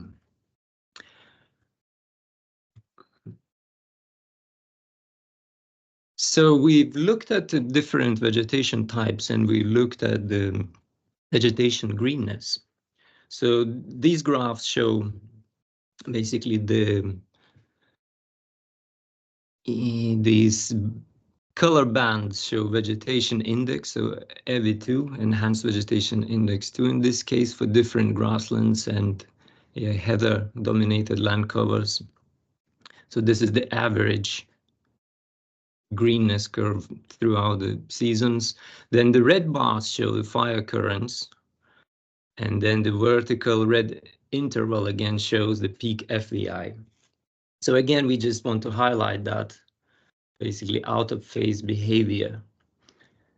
Fires do occur mostly when vegetation is in dormant phase, and then the numbers drop when vegetation greenness increases. Having said that, there are some fire detections during the high greenness phases, but we will discuss the reasons for that in the next graph. So this figure shows basically I've just split vegetation into two main phases. So the low greenness phase and high greenness phase, the top bars. And then we looked at fire detections for every year in the last 10 years, right? And we see that at least for semi-natural land covers in grasslands and shrub-dominated land covers, the fire detection numbers differ greatly between the two phases, despite the fact that we have higher FVI values at during the high greenness phase. However, there's one notable thing here in the graph. You probably see that in 2018, the fire counts were actually higher during the high greenness phase. And that was one of the drought events we had during that summer.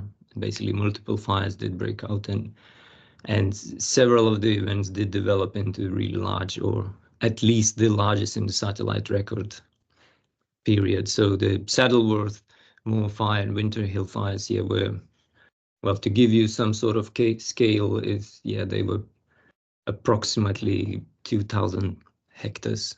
That is still not a very large wildfire by European standards, I guess, but comparable to events in Sweden.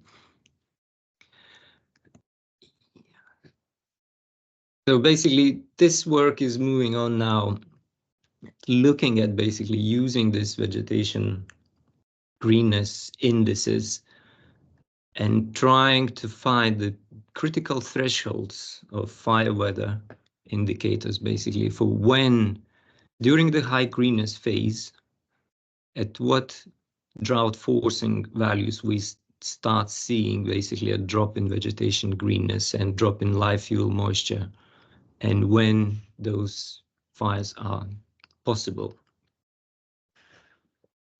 Basically, here you see two examples. So the top here is acid grasslands, and this color curve shows the vegetation greenness during the extreme drought year in 2018, and the gray band shows the kind of average vegetation greenness at that time. So what we see that there was a drop during the drought period in vegetation greenness. The bottom graph shows heather values. We also see a drop. It's not as large as for grasslands, and it is probably more difficult to use the vegetation greenness as an indicator for these evergreen species. But however, it may be possible basically. So we are exploring these options now. We are trying to see if we can use vegetation greenness retrievals, satellite retrievals, as a kind of early indicator of drought stress and flammability during the summer period. Right, and if that period would be sufficient, basically, if we would have a sufficient time lead, yeah, this could be developed into some sort of prediction system as an independent predictor rather than just relying on the weather indices. Yeah, so around that period we had some of the largest wildfires recorded in the UK, and Saddleworth Moorfire was burning for weeks basically and consuming underground peat. So another big factor for why these summer fires are important is that at that time basically ground fuels are desiccated and combustion of peat is possible, and that is actually happening sometimes with large environmental impacts. So we've also looked at the weekly NDVI anomaly during the high greenness phase and basically compare that to drought code and duff moisture code values at that time. And we also see that, there is this relationship between fire weather indices and these kind of long-term drought indicators for various land covers. It works pretty well for improved grasslands, that is more agricultural land cover. So these are basically managed grasslands that are used for grazing mostly. And we see that, there's a clear relationship at higher drought code and duff moisture code values. We see a drop in NDVI, for example, for any given week. So it's basically just interesting to explore these critical values for when these out of season fires are becoming more important. And now why this is interesting is basically our experience and experience of fire and rescue services as well, that in these recent years, we started getting more and more of these events when these out of season or summertime wildfires do break out and they cause a massive strain on fire and rescue services and environmental damage and plus property loss. So in 2022, during the extreme heat wave and basically the record FVI values, the UK has lost approximately somewhere over 60 properties. So that was basically unprecedented.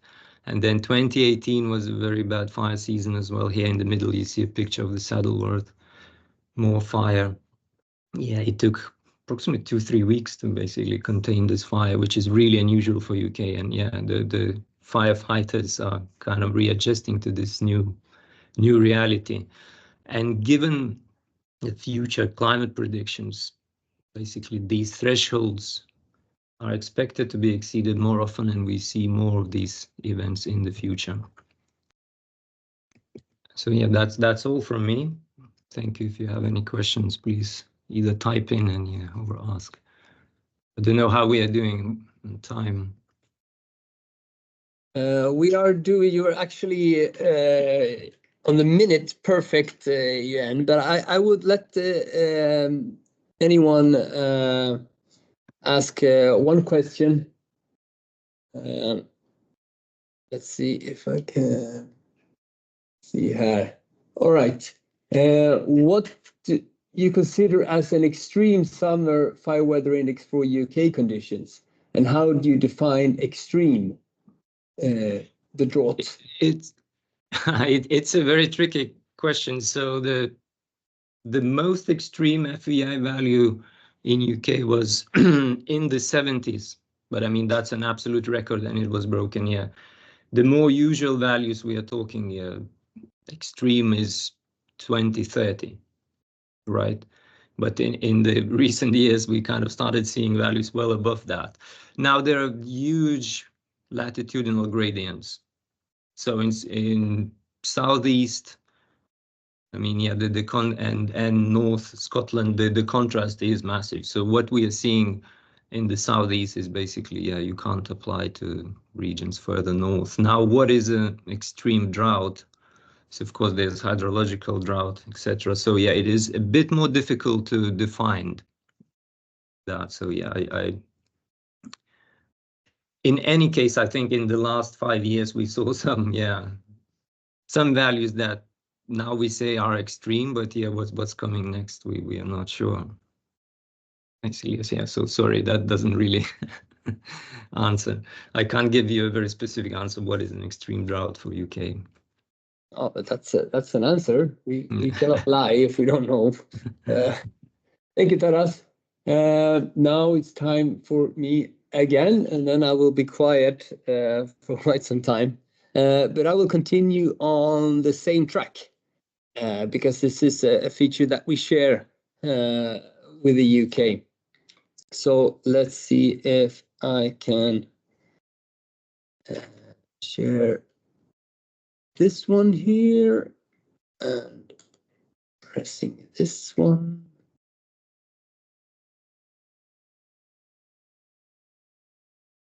How does it look? Ser bra ut, Johan. Looks good. Tack. Great. All right. So I'm going to describe the ring model, the rate of spread in northern grasslands, which is a spring fire danger model for northern grasslands. When I say northern grassland, that's grasslands where you have winters, basically. You have cold temperatures, you have snow, so grasses basically die during the winter. This model was funded and initiated by the Swedish Civil Contingency Agency, and it's now operational in our national system for warning system.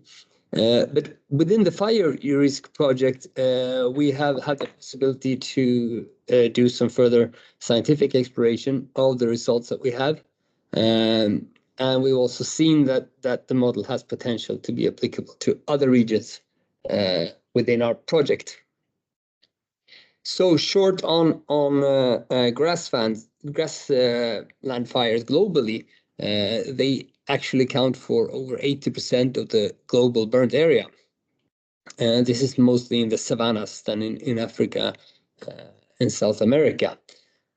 But we do have quite a lot of it also in the north, as you just saw from Tara's presentation. One example is the Marshall Fire in Colorado. This was the day before New Year's Eve, I think. Over 2,000 hectares and 1,000 buildings, 2 fatalities in strongly wind-driven grass fires in snow-free parts of Colorado. Going back to our region, in Sweden in particular, we have mostly in most regions we have 2 fire seasons. We have one early season where actually most fires occur, and where grasses and cured light fuels from previous year is a key to spread the fires. And then there is the summer fires where we have fires within the forest. Of course, this differs from different regions, and in some parts of the country these 2 coincides, but in most parts of the country these 2 periods actually are separated in time. So the spring fires of light fueled, especially grasses, are fundamentally different from forest fires. they can exhibit very high spread rates, which we usually do not see in a forest where winds are caught by the trees and substantially reduced. Here is Frida during an experimental burn in south of Sweden. They also have this ability to dry out very, very quickly. So the fuels can dry out, even though it has been raining all night. That is no guarantee against rapid fire spread during the afternoon. If it's a dry and sunny day, the standing grass will burn. And you see here, if you walk here or sit here, here you will get wet because this is a completely wet land. But nevertheless, it burns perfectly. See if I can find my cursor. Yes. Another thing we noticed is that during spring, people really tend to underestimate the risk of fast fire spread. People are concerned about wildfires during hot summer days. They are not concerned in March when there was raining the day before. And if you sit on the ground, you'll be wet. That we see this a number of times how fire spread are underestimated during spring. And the reason there is it's only the cured grasslands that burn. So living grass rarely burns. They usually act as fire break. But after senescence of grass, what we also call curing, that's basically dying of grasses, the fuel bed is instead very flammable. And normally, globally, curing is driven by droughts or high temperatures. But up here, in the northern part of the northern hemisphere, also frost. So here, grasses usually dies from cold temperatures. So late in the autumn, senescing really picks up. And once then the snow disappears after the winter, we have 100% cured litter bed. This is an example of the evolution of grassland in Sweden. This is a very south of Sweden, also a very coastal part of Sweden. So the climate here in this region resembles much of, let's say, UK or northern Germany. So there are occasional snow, but that disappears quite fast. All right, so 19th of March, the grassland is completely cured. And if it's a dry, sunny day, this will burn like crazy. Some 4 weeks later, it still burns really well. You don't see much difference in these two, but if you zoom in here, you'll actually see green parts. But still, it burns if it's dry and if it's windy. 3 weeks after that, the land can still carry flames. So this is just after a burn, but it's very slow. And you see the green grass emerging through the litter here. And the difference between these two scenarios, they are huge. So here it spreads quite slowly. And only some 12 days after that, the grassland is pretty much incombustible. Sometimes it can convey flames, but that will be so slowly that all you need is to not have your Sunday shoes on, and you can just put it out by with your feet.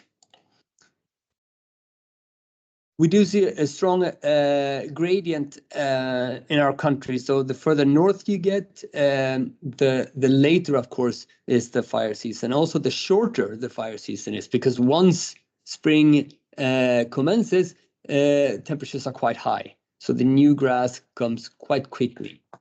These are two photos taken at the same place in this brown region here, Västerbotten. And you can see two things. Note first that the litter is more compressed here compared to the last slide. And that these two photos are only 4 weeks apart. So here, very easily flammable if it's windy and dry air. Here, extremely difficult to get this to burn. So we've constructed a fire danger model for northern grasslands, and the danger index for grass fires is based on the rate of spread, as opposed to forest fires, where we usually think of fire line intensity as the danger metric. So important factors for the spread rate is the fuel height. Fuel load is not as significant, but fuel height is. And we use a model system of between 7 to 13 centimeters. As most danger models, we have a model system. Fuel moisture content, of course, very important. If it's above the 23 or so percent, it won't burn at all. So we have a module for calculating fuel moisture content, accounting for rain, of course, temperature, and very importantly, the sun irradiation. Then wind speed and the relative humidity of the air. So to do this, we have defined new equilibrium moisture content for grasses, even at colder temperatures, which has been accessible before. Wind speed, of course, is very important, but the good thing with that is that the effect of wind is known from many experience, both in Australia and North America. And then the newest thing here is also the curing degree, which we then can determine from 25 years of incident statistics in Sweden. So basically, our metric is the rate of spread, which is then based on known equations for spread rates in completely dry and completely cured grasslands. And then two reduction fires, one related to the moisture content in the fuel and one related to the curing degree. And here it's, of course, a reversed curing. We have 100% litter from the beginning, and then the green new grass emerges within that litter. This is an example of a grass fire season. So this is from this turquoise region here, Örebro län, and the season is 2014. So first of all, it's very cold. We have snow, and then it's cold again, and a little snow, and then grasses starts to grow. And after the last snow, we see that fires are initiated, and they occur, and eventually they stop. And once they stop, then we can define an interval in which where we say that now phenologically the grass fire season has stopped. We don't know exactly when, because it could be rainy periods here and so on. But we've done this for 10 regions and 25 seasons. So in total, 250 sets of data like this. And then we try to fit a simple phenological model so as most of these curves will end up at 100, where we say that the season is over within this period. It looks like this. It's not a very difficult equation. So then we have a model, the what we call growing degree days model. So that's a model for the growth of the green grass depending on the temperature and the snow of the season so far. But then to get the effect of that on the spread rate, we use a series of experimental burns during a whole season, which you can see here. So this is the flame spread rate of these fires. These are the circles, and we can see that, yeah, they decrease during the season. About here, we see that this green line, which is then the growth of the green grass, reached 100, which basically says that the season is over. And yes, we can still convey flames after that, but that is very slowly and very easy to put out. So there's a lot of scatter here because, of course, every day is different wind, different moisture. So we then compensate the data for the different moisture content and for the different winds, and then we plot it against this curve, so the progression of the season. And lo and behold, we find a straight line, more or less, if we plot the spread rate on a logarithmic scale, which means that we have a damping effect of the growth of the green grass, which is basically exponential in this seasonal progression model that we have. We also try that to some other burns that we've done throughout the years, and it seems to match up pretty well. We also check this against dispatch data. So how often do the rescue service have to go out on incidents that are primarily in grasslands? And we see the same exponential behavior on the progression of the season also for that. So this is quite solid from different sources that even a very small greenery, so even when the grass has grown just a little bit, we have a very large damping effect on the rate of spread. Now I'm going to show you some equations. It's quite boring, but the takeaway message here is that these are very simple equations. It's plus and minus mostly and some multiplications. So what we do then is that we calculate the season's length. So what's the progression of our grasses for each point in our in Sweden? So on a grid cell, which are 2.5 kilometers. And then for each hour, we calculate the equilibrium moisture content of dead grass fuels, given temperature, relative humidity, wind, and importantly, the radiation from the sun. With the equilibrium moisture content, then we can calculate the fuel moisture content, just as we do for the fine fuels in the forest fire danger models that we have. And finally, calculate the rate of spread, which is then a damping fire based on the moisture content, a damping fire based on the progression of the this year's season, and then the rate of spread depending on the wind and these two damping factors. For Sweden, we've also introduced for better communication some danger classes. So we have low, moderate, high, and very high danger of an uncontrollable spread of grass fires. And this is what it looks like. This is the prediction taken yesterday, and this is a prognosis for upcoming Friday. And you can see this is in Swedish, but I will explain it to you. So here in the south, it's green, which means that the season is practically over. Frida showed you before that there was leaf out. So spring is over, summer is here. We don't have to worry that much. Going a bit further north, there's now so much green grass, so the risk is rather small throughout this region. But going further up, here is Stockholm and west of Stockholm, we have a moderate risk. And then in the top 2/3, in snow-free areas, you have a large or very large risk, depending on, of course, how much wind we have and how dry it is. And then in the upper third of the country, the season hasn't begun yet because we still have snow.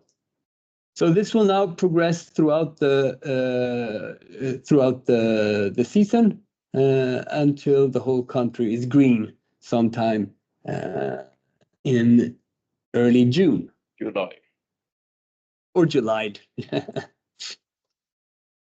Within the project, we also had the possibility to try this into other regions. We haven't come that far, but looking at Romania's fire season of 2022 is quite interesting. There was enormous areas burning. First, let's see if you can see my cursor. First in the beginning of March, and then in the latter part of March, whereafter, even though the weather continued very well, it simply died out. And most of these fires were driven by grasses or reeds. So in the Donau Delta or in some mountainous parts, but highly driven by herbaceous fuels. Calculating the rate of spread for grasslands in this region shows us the same thing. There is a little peak here in the beginning of March, and then a big peak in the second half of March, whereafter the calculated rate of spread decreases significantly and sort of just ends here in early April. Further developments here will be to apply this a bit more to some other regions. I'm pretty sure that it can be tailored. Right now, we only tailored it for Sweden, so it needs some tailoring to other regions. Mostly all regions that have snow would probably be able to use it. We also look at evaluating satellite data to get the seasonal progression instead of using this temperature sum that are presented here, and then also extending that to other regions. And if you're interested in reading more, there's a paper on it, which is publicly available. And here is a nice photo for you. All right. So we're lagging 20 minutes. Sorry about that. But we will make sure that there's at least an hour for lunch. So we will be back at 1:20.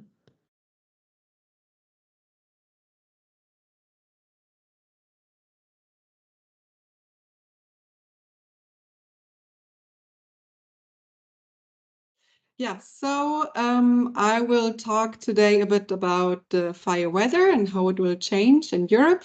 And then at the end, I'll try to keep it short, especially the European trends. And at the end, you can yourself try a bit out how the fire weather in Sweden will change.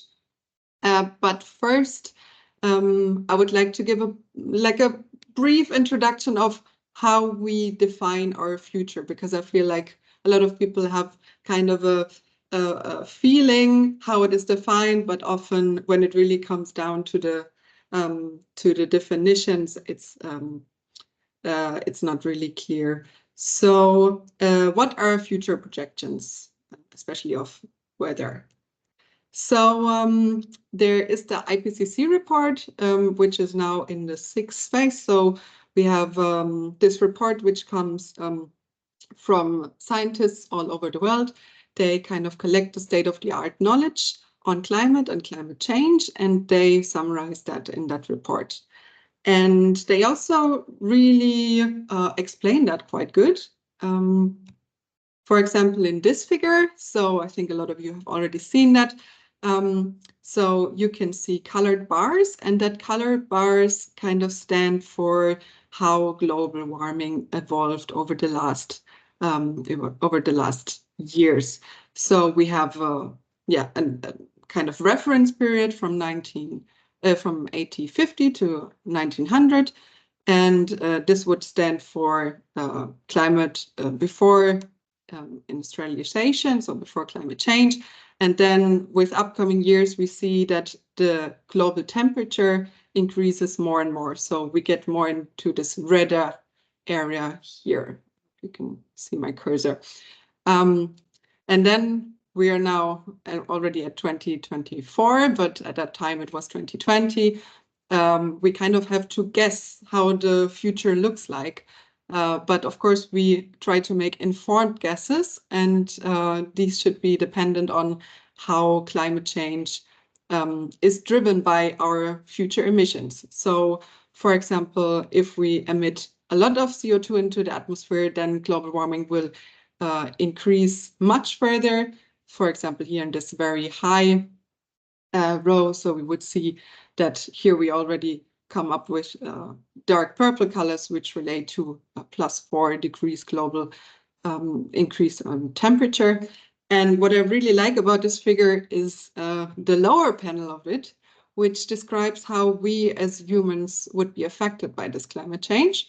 So a baby that would be born in 2020 would have a very different future dependent on climate change is severe or not, already in their 50s, but also in, of course, when they turn 70. And also more our generation would, by the mid-2050s, experience climate change quite drastically, dependent on how the future emissions are. And these decisions of how these emissions could develop, or the scenarios, are stated in the shared socioeconomic pathways. So please don't be overwhelmed by this slide. So mainly focus on SSP1, which is the sustainable green path. This would be a very bright future with sustainable development and focus on human well-being, while we are considering minimalizing the consumption of resources. And then we have the higher end, which would be fossil fuel development.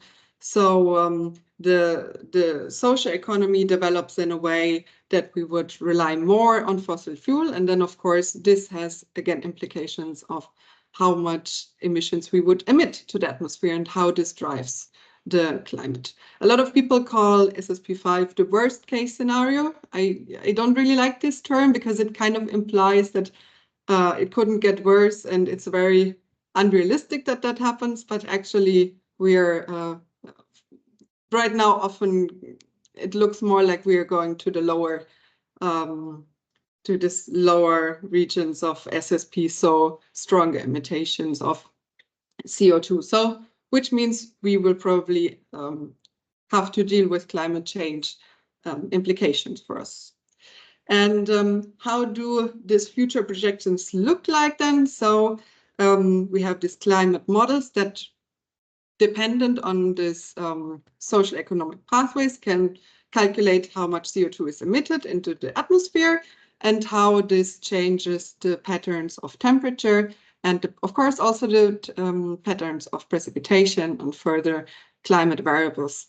And on the left-hand side, you can see the green pathway versus the fuel dependent pathway. And we can, again, see there is a big difference between these two. So what did we do in FirEUrisk then? We, in work package 3 and mainly MeteorGrid, they kind of specialized this data set for the EU region.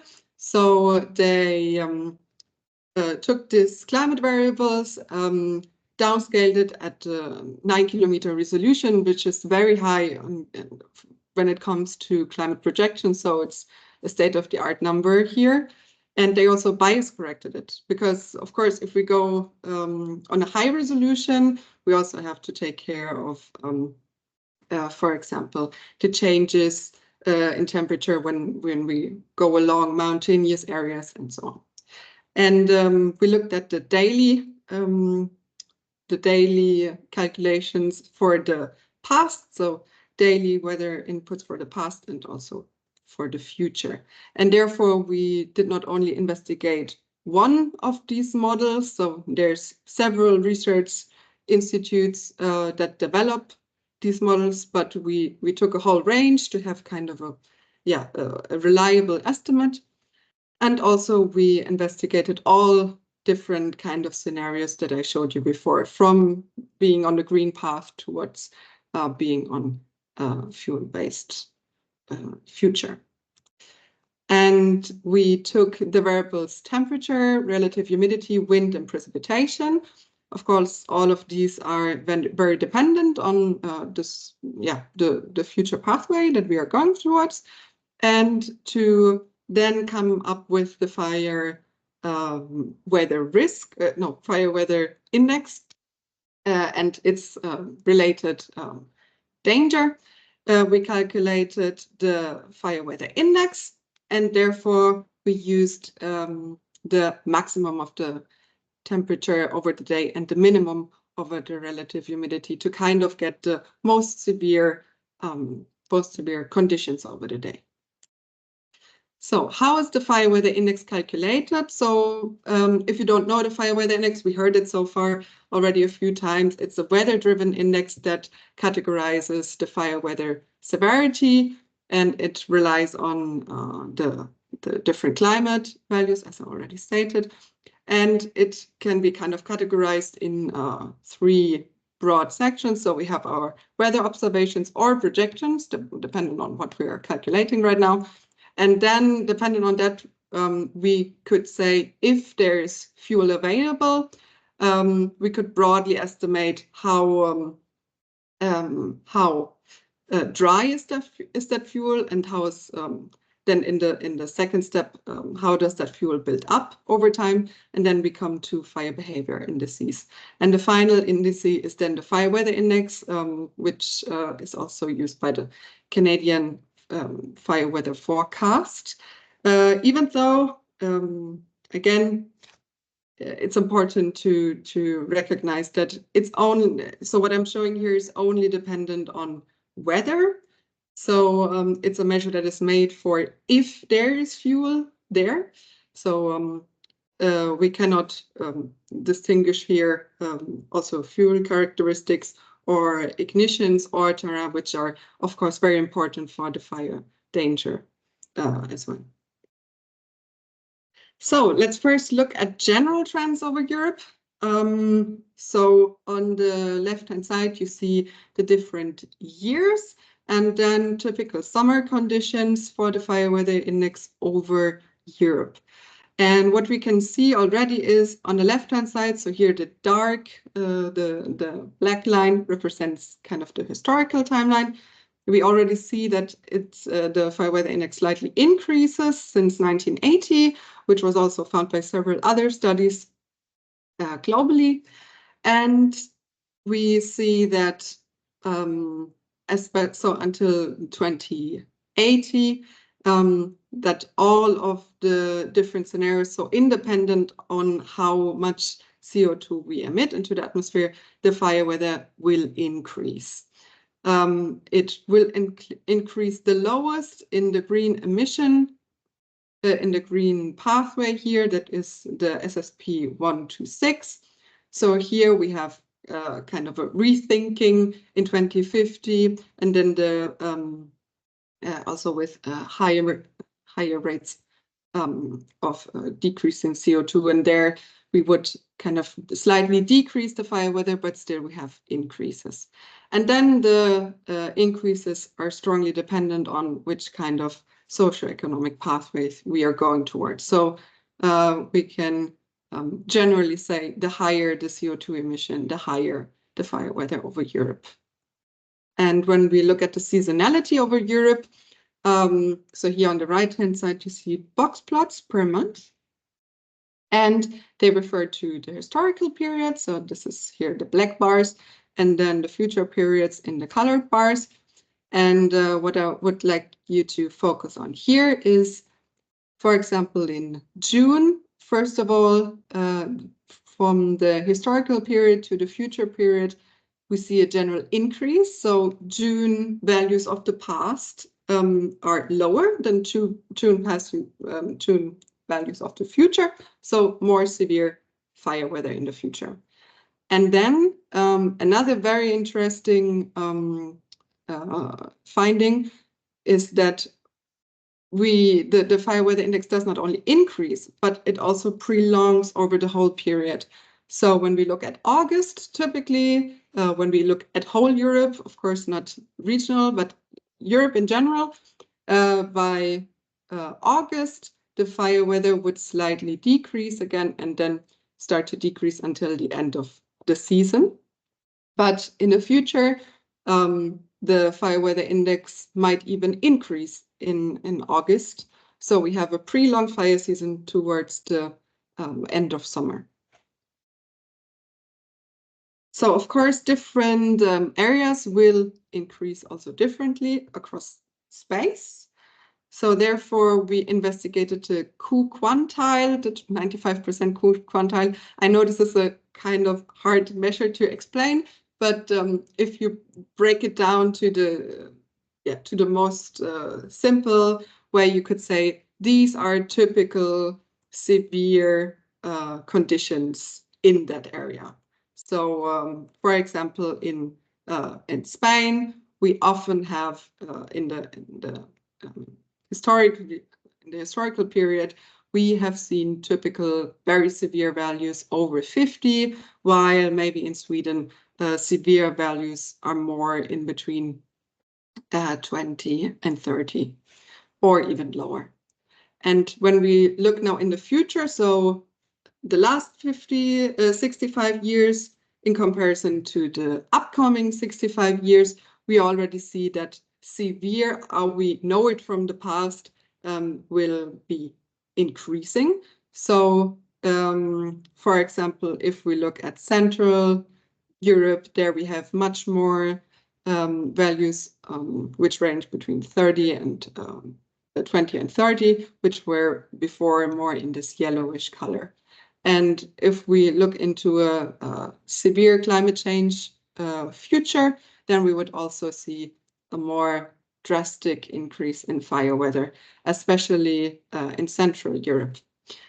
And in this slide, I would like to point out one of the findings we kind of could make because of this high resolution, and also something which is very important for firefighting, which is that we see an increase especially along mountainous areas. So you can already see the big mountain chains that have not been under severe fire weather so far.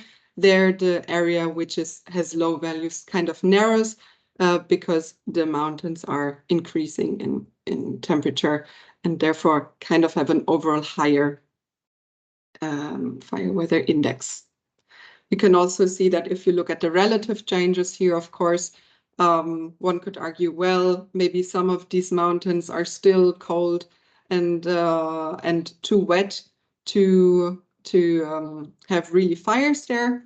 So we looked at these different regions and kind of classified what are the dangers that these regions would fall into different fire danger classes. And here we use the classes by FS.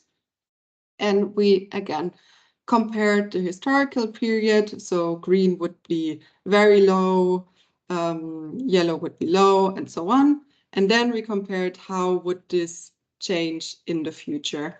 And here I would like to point out, for example, the Carpathians, which have been under moderate fire weather danger so far, but in the future under high emission pathway, they might become a high risk area. And again, to come back to the other talks that have been before me. So of course, here it looks like Nordic mountains and British Isles won't have any problems in the future. Of course, this is not true. We see that the increases are there, and of course, in the northern parts, a fire weather index of 30 might be very different than a fire weather index of 30 in Spain, for example. So these danger classes are kind of a bit broader for the broader overview over Europe, but we will focus more on Sweden in a few seconds. So when we look at these fire weather danger classes, we can also count the number of days in which areas are typically under danger. And there I would, with this figure, I would also walk you through it with the focus here on comparing the very high danger classes. So historically, we saw that very high danger typically evolves around Southern Europe. And now in the upcoming years, even under a green path, we will have or we will see regular, so at least 1 day per year with very high fire weather danger under SSP, under the Greenway, and under the fuel way, so SSP 585. This area even increases, especially over Germany and Poland. Another concerning trend is the increase of extreme danger. So the lower row here as well. So we see that the area that experiences extreme fire weather danger, as well as the intensity, so the number of days in which the area is under extreme weather, increases significantly.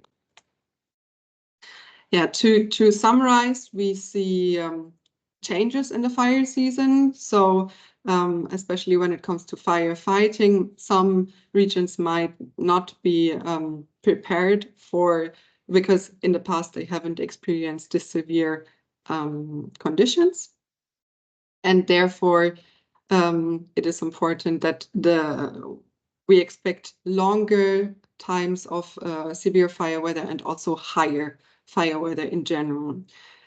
We are specifically concerned about mountainous areas, because here the mountain regions, as I said before, the firefighters and also the vegetation has not experienced fires in many cases so far, and also the vegetation is not adapted. There's a challenge in managing those areas. Of course, at high slopes, it's very difficult to remove fuel. And another component that feeds into the danger is the complex terrain. So we see an accelerated rate of spread in mountainous areas.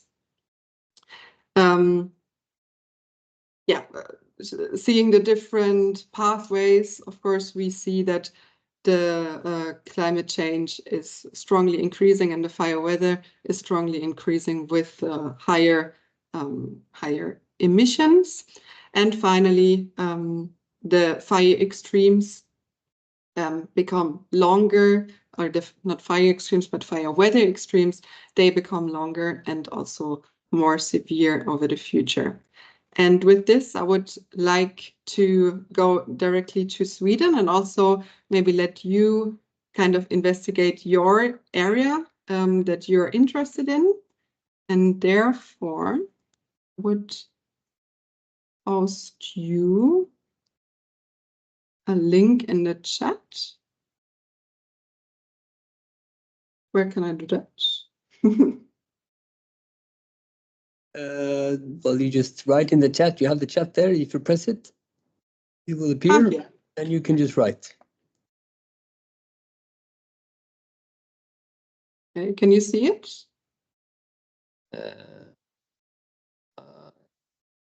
Cannot see it. No. Or maybe Johan, you can enter. Did you write it?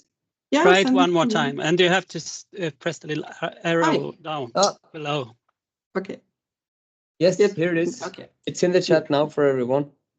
Yeah, so the main idea behind this little shiny app exercise was that every time I showed the fire weather changes above Europe, Johan and me argued a bit, because Johan said, yeah, that might be changes in the future, but what about Sweden? Maybe Sweden won't even increase in fire weather. And therefore, we looked a bit more in detail into this in kind of a data explorer, which you can check out here. I don't know, please let me know if the server breaks down. This is the first time we are really trying this together with a broader audience. So yeah, here you can first of all investigate a bit further on the fire weather in the past across Sweden. So for example, you can look at fire weather across different years, and you can also zoom into Sweden. And then in the lower panel, you can look at different projections for Sweden. So how the fire weather might change in the future. Again, we have this Q95 quantile. So keep in mind, it's kind of so here it's a annual value. It's kind of a typical value for a peak season. And yeah, if you want to investigate your specific study area, I would recommend you to go to trends across Swedish regions. So here you can look at different commonalities and also investigate a bit further how these commonalities change over time. And yeah, so far I haven't seen one commonality in which the green path is worse in fire weather than the fuel emissions part. But please let me know if you have any kind of new findings in your specific area. So we often look at increased numbers, and we see that this number of days, this number of steps in indices. But what does that mean? It's not always very easy. So sometimes pictures are better. So does it look like this? Well, probably not. But we'll see if we can try to translate these changes a bit, at least. So I don't know when I was going to be able to present this. So I started with reminding you about the future projections that Jessica presented, and I think you all remember them well this time. Here is another metric than the one that Jessica showed. Jessica showed the 95 percentile. This is the maximum 7 days average for 3 different regions. So I took the northern inland region, this blue one here. I took the western Svealand region, which is here, and then Kalmar County, which is here, which is on, of course, has much higher values than these 2 other regions, because they are closer to Norway and the mountains here, where all the rain falls. Okay, so now we look at 2 graphs, and of course they look different, but this is one metric per season, so just the worst week. But in reality, it's a distribution of fire danger during a season, right? So this is the occurrence of FWI indices found in a region, and then it's normalized by the area of the region, of course. So this is a logarithmic axis. So of course this is sharply decreasing as you go to higher and higher indices. But basically we see that the Kalmar County, which is then, you don't see, Kalmar County, which is here, has a lot more probability of having days, for example, with an FWI value of 30 compared to this region or this region. So we have this distribution of fire danger during the season. We also have a distribution of days when it burns. So we've been looking at this before in a report a few years ago. This is just an example from northern inland region. So this is the cumulative distributions of days when it burns really, really small forest fires. Forest fires that has the potential to escape initial attack, and forest fires that are a bit problematic. So they are larger than 10 hectares and therefore difficult to extinguish.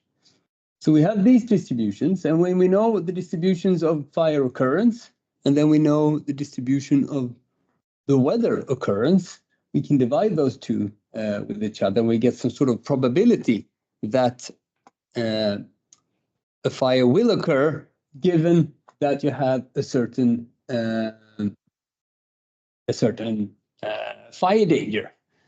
So let me guide you through this. We have 3 curves in each plot here. So this is the Kalmar region. This is then the southeast. The red one is more centrally to the west, and the blue one is here in the middle of the north. So this is a probability that you will have a dispatch per unit area of 10,000 square kilometers if you have an FWI index of 25.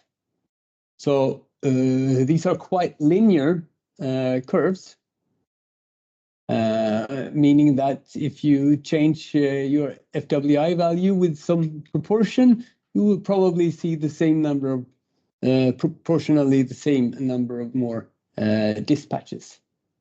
Okay, but then if we go to a little larger fires, they require higher FWI values. Otherwise, they are very easily extinguished. The curves look much, much worse. But we don't really care about the statistics here. We just take each curve. We know some sort of probability of having a fire larger than this area, or even larger than 10 hectares for these different regions. So knowing this, we can then look at the change in each of these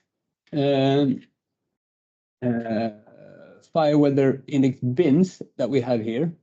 Look at the change between the past 25 years and the last, in this case, 30 years of this century, and see what does that mean in terms of dispatches, in terms of medium-sized fires, and in terms of large fires. So we do that for all the regions. I'm just going to show you these 3 regions and calculate the shift in dispatches, medium fires, and the very large fires. And we do that for 2 different scenarios, the SSB5, what was pseudo called the worst, and SSB2 in this case. And this is what we come up with. Now, I am very sorry, but the colors are now the same as before, but they don't mean the same. So this is instead the northern region, all these colors. And here is for the milder scenario. This is a worse scenario. And then blue means number of dispatches and increase in percentage. Red means the fires larger than half a hectare. Yellow means fires larger than 10 hectares. So what do we see? Well, we see basically that there is not a super large difference between these regions, between the north, the West Svealand region and Kalmar County. In terms of dispatches, we have maybe 5 to 10 here for the mild scenario, and maybe 20 to 30 for the worst scenario. We also see that mostly the very large and the intermediate fires, they more or less behave the same. Now we have to remember that these are very, very crude projections towards the future. But basically, the numbers that Jessica showed us before could be translated to in a very severe scenario if we assume that everything else is the same. So the resources we have for fighting fires, the way we approach it, the way we handle our land, the way our population is distributed, we could then face, let's say, 50 to 60% increase in large fires towards the end of the century that we had at the very beginning of it. That was just what I said here, yes? 35 to 65 for the more worse scenario, a little less for the medium scenario. But we do know, I mean, for example, from the presentation we had this morning, that the suppression efforts that we have in place and the fuel management that we can apply to our lands have a huge impact on the outcome of fire occurrence and also burnt area. So that could encompass these differences that we see in the projected change in fire danger, and especially from within this region where we've seen a lot of improvements just the last few years in terms of managing fires. But this reduction, so our ability to sort of swallow these changes in increased fire danger, that is only possible if the wildfire issue will continue to be of high priority for the rescue service. And that means that it's not going to be forgotten after a few years or a decade even of the seasons where we have very mild implications. We know from the past that after several years without high consequence fires or large area burning, we tend to forget that wildfires is a problem and can be a problem. Another thing which is very important is the firefighting training, which of course also is something that easily becomes neglected when we don't see severe implications. So instead, maybe we have some flooding consequences or other problems with industrial fires or something that people tend to put more emphasis on. But as I finished one of the presentations from this morning, I'm going to do it the same. It actually looks like the future fire regime in this area seems to be in our own hands and not just left to the weather gods. So with that, we finish this part, and let's see how late we are.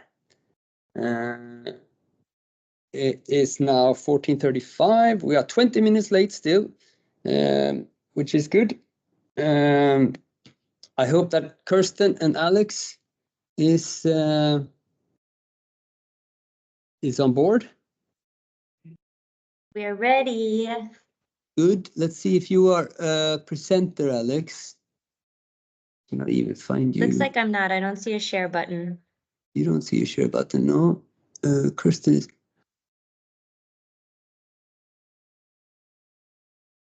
I don't even see you. Do you use another Or I account? emailed to Kirsten real quick, and we're in the same office, so. Okay. Maybe you're using another account than your normal, no? I don't trust you. Okay.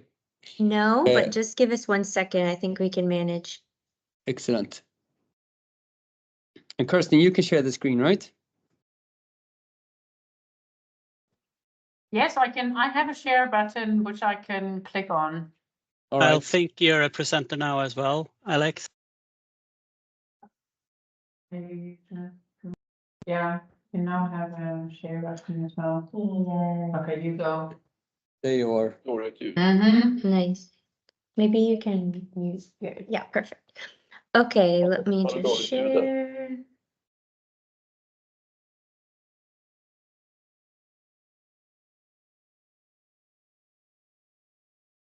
Can you see? Looking Yes, good. it looks very good. Okay, great. Okay, hello everyone. I'm sorry my camera has not been cooperating, so you just get to look at all my nice pictures instead. I want to tell you about land use and the scenarios that we're using to look at future land use in Europe and how that relates to fire.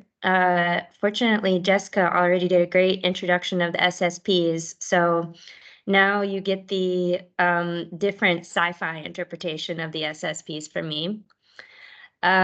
So first we'll talk about the role of land management and fire dynamics and understand how we can use scenarios to look at the future. And then understand how those are turned into a spatial product, meaning maps with Clumondo. and then look at how the specific SSP scenario designs and land use look for Northern Europe. So to tell you something you probably already know, land management, of course, does have an important effect on fire risk everywhere, but especially in Southern Europe, for example, this clip you're seeing in the corner from the Olive Oil Times, which is apparently a real newspaper in Italy, showing them auctioning abandoned farms in this area because this is a major trend, depopulation, rural depopulation, which leaves a lot of farmlands to grow up with vegetation that's then not managed. So you can see that we can identify trends like this, like when we have a decrease of farming activities, then we'll probably see an increase in forests, an increase in shrublands, and a decrease in agricultural areas. And in general, that increases the fire hazard in an area. Similarly, decrease of pastoral activities can have effect, population trends, afforestation. So we know that there's some kind of relationship between land management and fire, and then how can we use what we know about that to help us prepare for the future?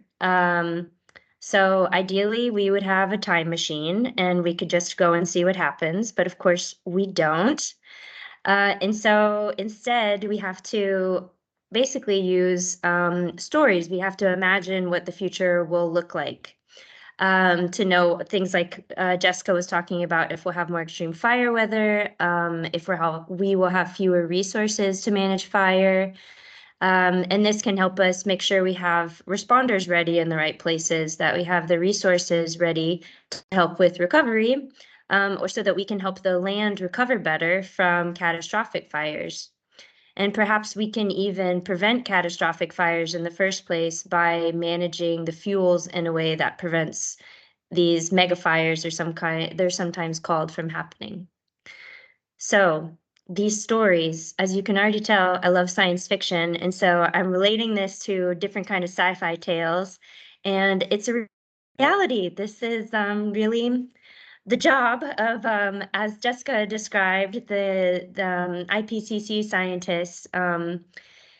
Of course, I would love to have stories about galactic empires or aliens, but these climate scientists are a lot more rational and made more reasonable storylines than I would.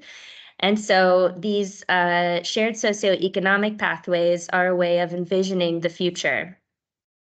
So they, as Jessica said, they have 5 different pathways for this project. And what I'm going to be telling you about, I'm really focusing on a SSP1, which is the sustainability focused storyline, and SSP3, which is regional rivalry.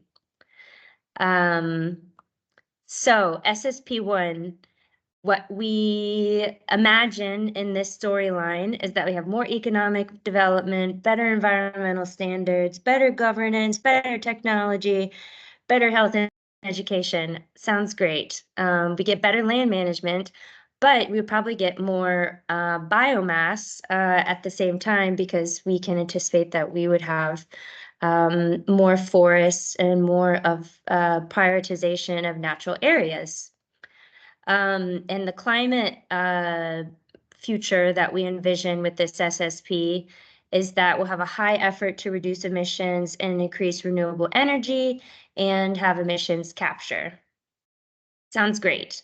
What does this mean in numbers? Because we need to use these stories to help us anticipate the future. So in terms of population, we imagine a 25% increase in population in the north, which is quite a bit, and an 8% decrease in the eastern part of Europe, and then small increases elsewhere. Urbanization trends favor villages and peri-urban areas, but they're really focused on sustainability, so that could affect the wildland-urban interface. Agriculture can become more sustainable, most likely, more rewilding, and crop production will increase in some areas, but in Southern Europe, we anticipate that it would decrease by 25%, mostly because of these climate change effects. And then livestock also decreases in the south and the west, but it increases in the north and the east. Okay, what about SSP3? This is the less happy storyline. So we imagine not a lot of increase in economic development. Countries are sort of looking out for themselves more, each country kind of trying to get their own resources in line.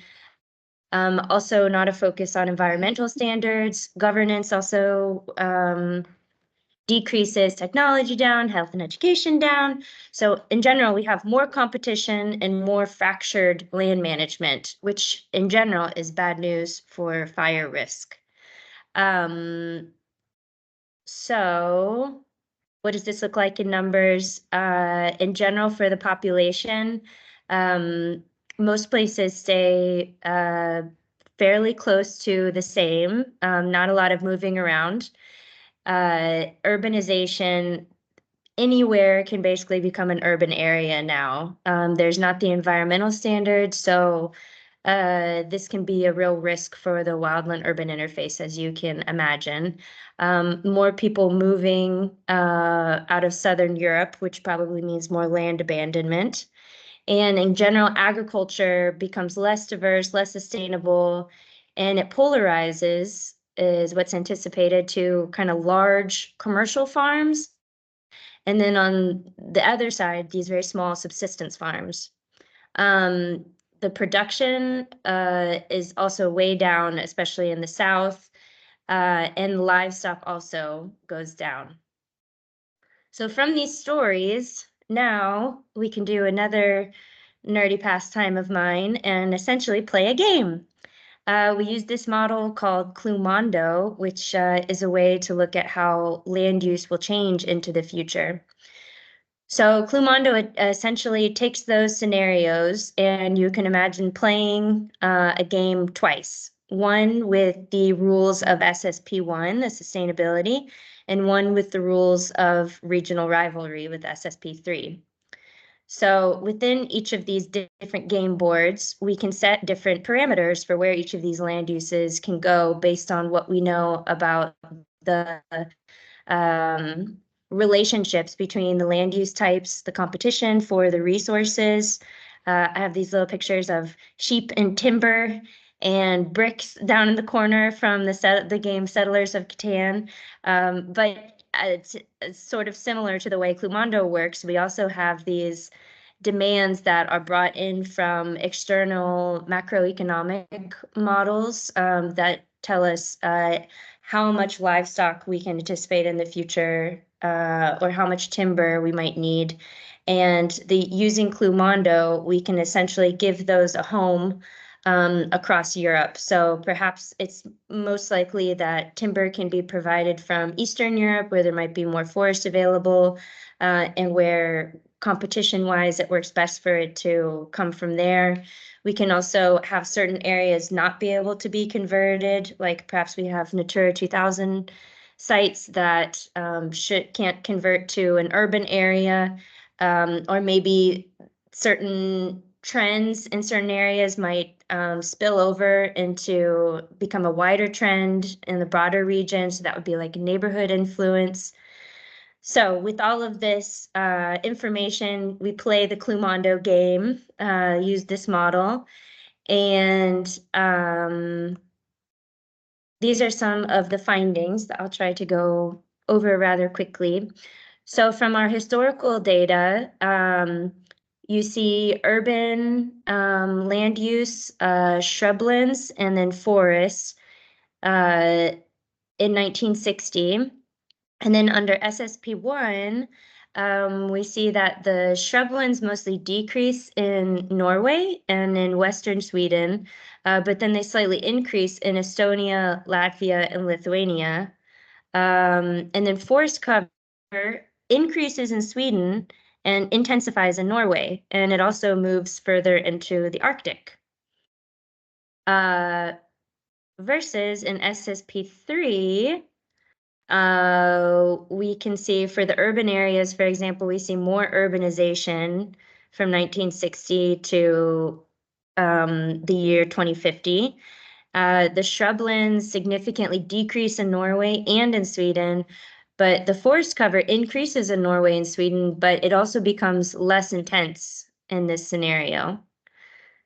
So you can see, based on the scenario that you sort of choose for this, what 2050 looks like for shrublands and for forest can be quite different. SSP1 is going to be more dense shrublands and more dense forests, but probably better managed, while SSP3 will have fewer shrublands and actually reaching further into the Arctic and Norway, but less dense. Unfortunately, these land use models can't tell us a lot about the species changes, but fortunately, now you get to hear from Kirsten about how the DGVM models can help us answer some of those questions. And we're going to be coupling the land use and vegetation models over the coming months to see how we can use fuel management to possibly affect future burned area across Europe. I hope I'm not too much over time, but that is the end of my presentation.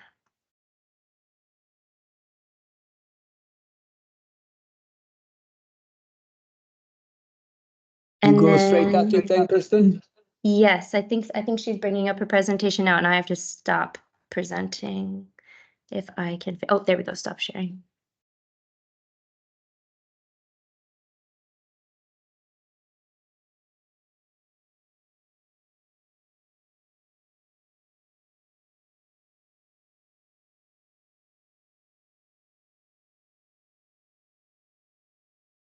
Hello, everyone. Hi there, Kirsten. We see the presentation. Okay, I think you can all see my screen.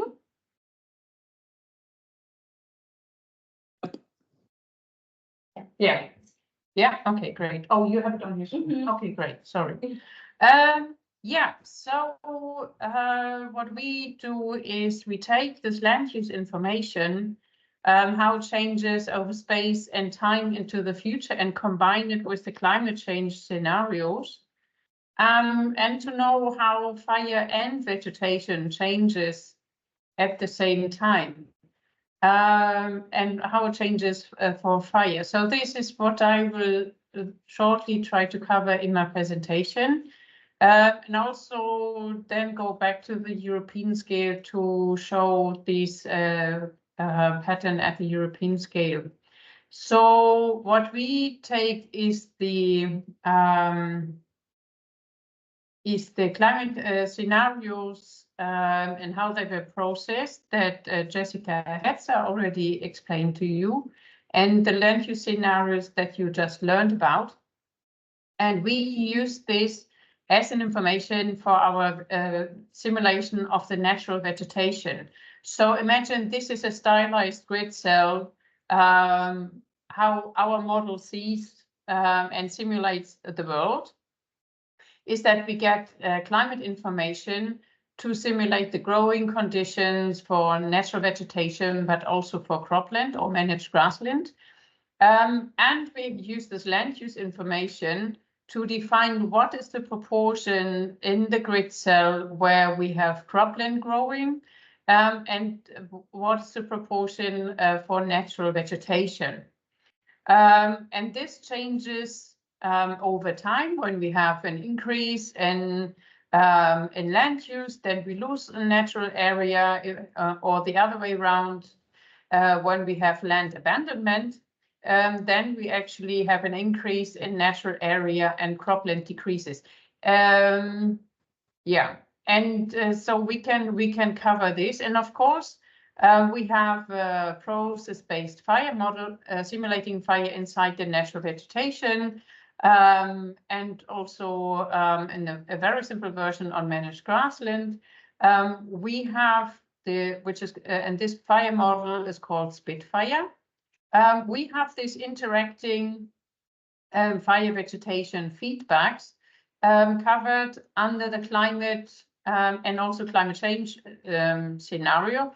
That allows us to do future projections so that we can say something how possibly future fire regimes could look like. And today in my presentation, I will look at changes in burnt area and also how biomass will change. Zooming into the northern pilot, which you see here as a polygon. So we are trying to cover southern Sweden here. You see the historic map of mean annual precipitation from 1985 to 2014. And you see the usual spatial gradient that you're probably familiar with, where you have here the more drier areas. And this is reconstructed precipitation. We call it reanalysis data. So it's a combination of a climate model being constantly updated with weather station observations. So just some background knowledge. So Jessica, as well as Alex, already explained to you what the meaning of these acronyms is: SSP1, and RCP 2.6. I simplify it and translate it into the scenario where we have the Paris goal met. So we somehow manage to keep global warming well below 2 degrees, or we don't manage, so we end up in a rivalry of regions under strong climate change, and so that would lead us to a 3 to 4 degrees warmer world. What we have to bear in mind, though, is that regionally this can be still very different scenarios. So for this part of the region, so southern Sweden, under the rather optimistic scenario, we have a constant to only slightly increase in future precipitation, but the climate models predict a lot more precipitation for the end of the century. And for the temperature, it follows the expected pattern. So here again, we have the same sort of maps, but now here for the temperature, again, we look at the difference in the temperature for mean annual temperature, so the mean annual average. Sorry. So that means if we keep global warming well below 2 degrees, this will also be sort of the target met for southern Sweden, but it ends up in the 4 to 5 degree warmer areas for the eastern coast in Sweden. And this warming will drive future fire risk. You've seen the projections from Jessica on the future fire weather index, for example, and now we're going to look how this will impact the future burnt area that we simulate. So the future burnt area that we simulate in the model quantifies the fire ignition from that can be lightning strikes or human-caused ignitions. So it very much depends on human population density. So whether we have an increase in urban area or general an increase in settlement areas. In general, that can also be rural population. And it also depends how dense the forests are, the proportion of, or the ratio between broad-leaved and needle-leaved forests, and all, because they can influence, and also the fuel availability, because this can influence the spread of the fire. This is all well known to you. And also then the fire effects, depending on if it was a surface fire or the fire reached the crown of the tree. This can also have effects on the fire and impacts and then consume the vegetation and leads to post-fire mortality. The warmer it is, the higher is, of course, the possibility that this will happen and be more destructive also for the forests. But here in the area, we probably see increase of moderate fire weather increase, and so probably the results will not be as strong. These processes that I just described are well-known features that you know from your background, how fire works in boreal forest ecosystems. I just wanted to give you an overview of the main processes that we have covered in the model so that you roughly know how to interpret the results. And so that means if we look at the projected annual area burned, average for the time 2001 until 2030, we have in the range of, say, 10, maximum, not really 20, but below 20 hectares on average area burn for this southern Sweden region. It looks spotty because it can be wide area where there is a lot of agriculture or small water bodies or larger urban area, or it can be wide because it's too cold to support fires spreading on average. Of course, there's some variability and extreme conditions can also occur, but what we also know from these climate models is that they are very good in projecting average conditions into the future, but not capturing well extreme conditions. So that extreme events like we have experienced in the past are not well captured, but they have variability that they simulate into the future. And so this variability we also see as an effect in these projections, although I only show the average condition right now. So what does the future look like if we sort of manage to meet the Paris goal? Is that we have a rather spotted future changes. There's some areas where we might have even less area burned for one reason or the other. Then we have also some areas where we see an increase in area burned, but we are starting from a small scale. So an increase in 300%, between 200 and 300% means that we probably go from, say, 10 to some higher numbers, but these are not yet in the range where we could face danger for the future forest. And of course, if we then look to the 3 to 4 degrees warmer world and the regional rivalry, in the southern tip where the fire weather conditions increase much more, we see a starker increase in the change in the burnt area. And this can be because there's an increase in forest cover projected that is coming from the land use projection that Alex just showed. It can be that, for example, here at the southern dip, where her results showed an increase in urban area, that it brings in more potential human-caused ignitions, that our model picks up and simulates an increase in area burns. And having in mind that if we have 4 degrees more warming, then that of course extends also the fire season length, and so fires can burn longer and cover multiple days of it. So what will the future biomass look like? So this is the biomass condition under current climate. And for the future, we see a lot darker colors under the very strong future warming. And this in the model, it's an effect that one would not think about in the first place.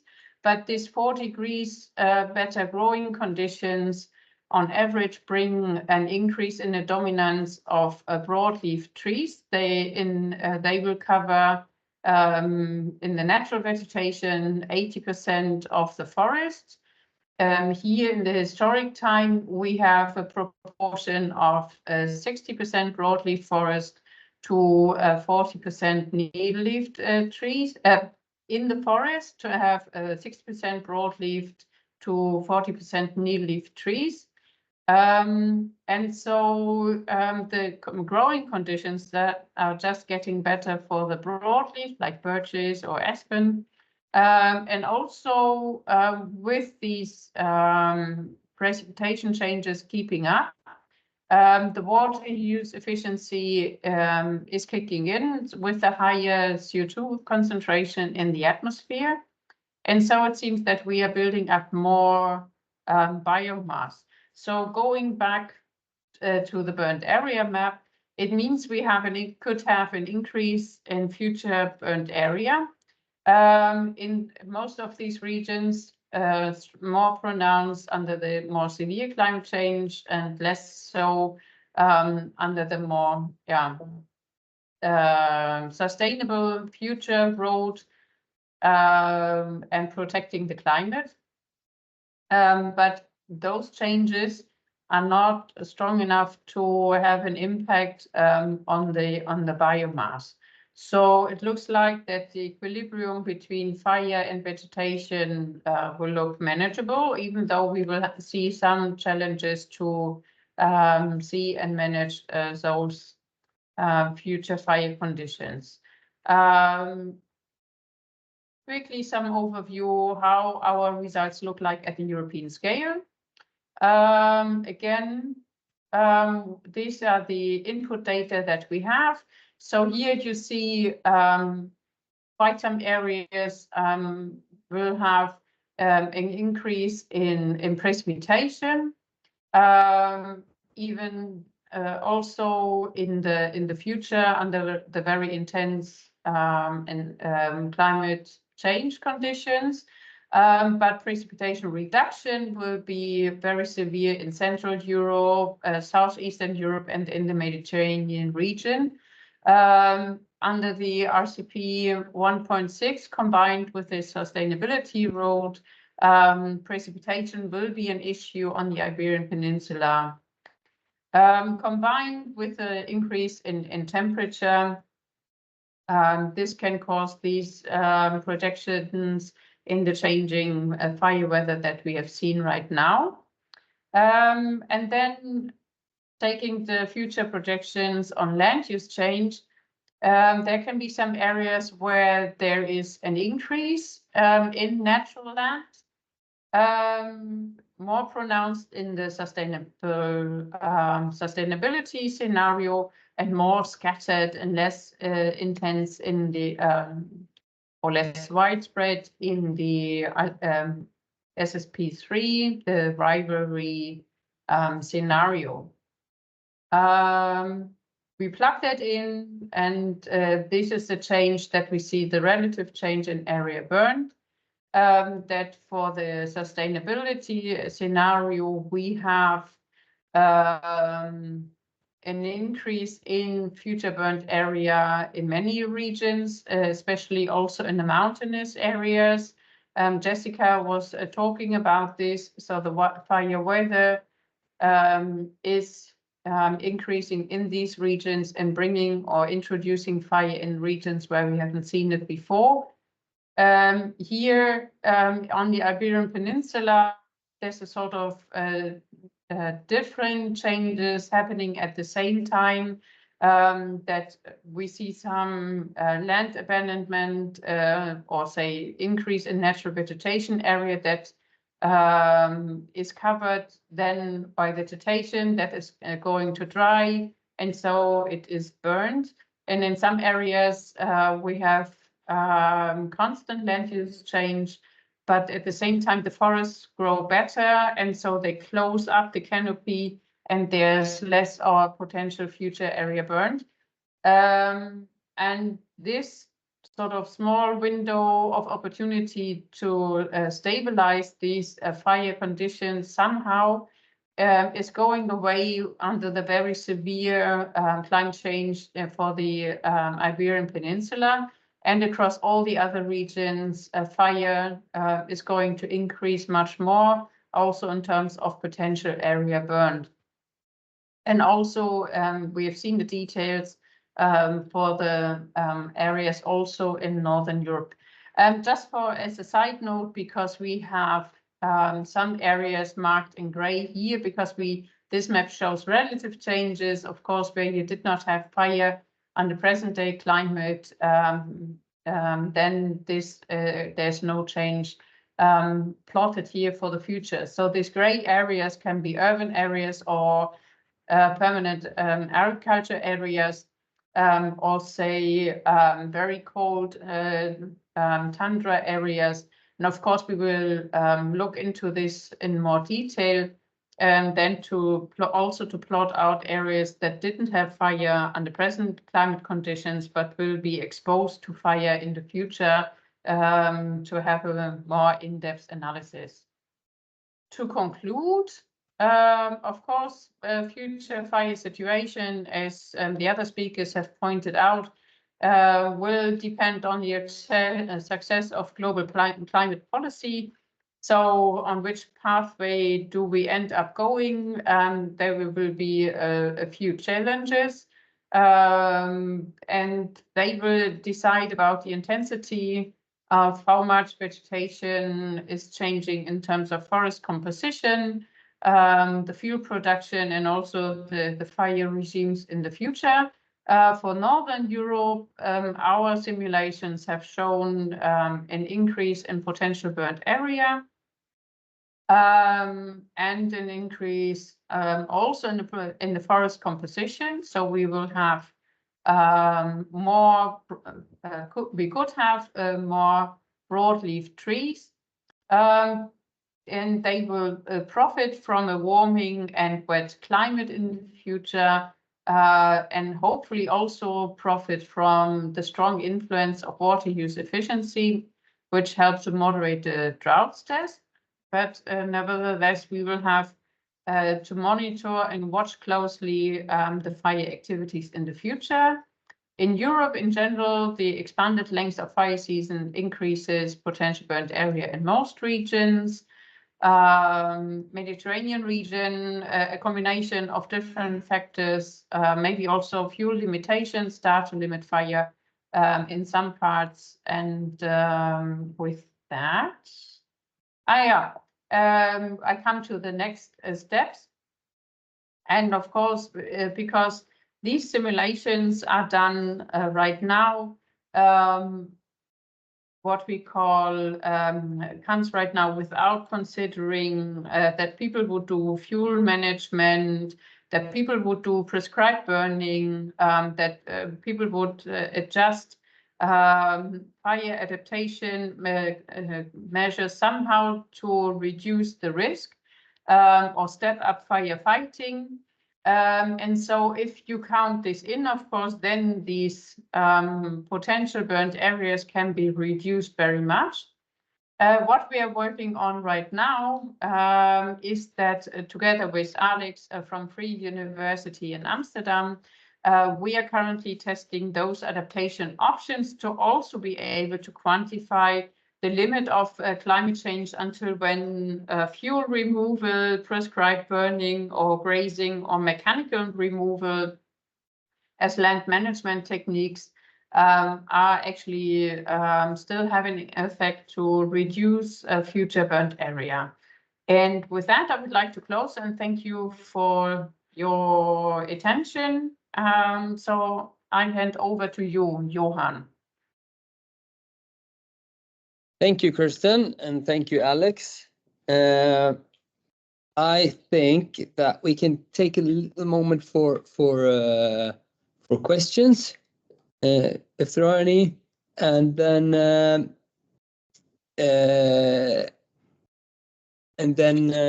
we take a 15-minute break before the last leg, because we had a 20-minute spare time, which we don't need. So we will finish this in perfect timing, nevertheless, I think. Okay, I can go straight to the chat where there's a question for Jessica. If you're still here, Jessica. Yes, I'm still here. Excellent. There's a question from the Swedish Meteorological Institute asking which method did you use to bias correct the CMIP6 data? Did you take multivariate dependencies into account? And I think your answer will be ask the ones who did it. Or do you know? So actually, I did not bias correct the climate data by myself, but MeteorGrid did that. So they used the Era 5 data to bias correct, and some parametric splines, but there I would have to directly maybe connect with MeteorGrid in especially Jaime. All right, then we take that question with us, and then we can respond via email later on. Mm-hmm. Excellent. All right, my time is 15:30 Central European time, and we have the last two presentations of the day ahead. Both are from Portugal. We have Tobias from Aveiro and Carlos from Coimbra. So we start with smoke dispersion and management. Tobias, are you with us? Yes, hey. Excellent. Can you share your screen? Yes, let me add the screen here. Can you see it? Yes, we see your whole PowerPoint. In full screen now? Perfect. Now it's great. Perfect. Thank you. So, so here, our work in this case was to look at an event that happened in 2014, a large wildfire in Sweden, Västmanland. I think I'm pronouncing it correctly. Very good pronunciation. And so we looked at the emissions from the wildfires during that event and the impact that it had on air quality through a modeling approach that we have been testing in several wildfires. And just to give you a bit of context, so why should we care about the air quality?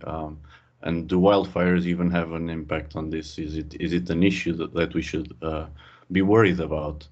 And well, at the first sight, we know that we have experienced the impacts of the smoke. They have a visual impact that we can see clearly if you have experienced this. And it happens sometimes in large cities, so it is impacting a lot of people.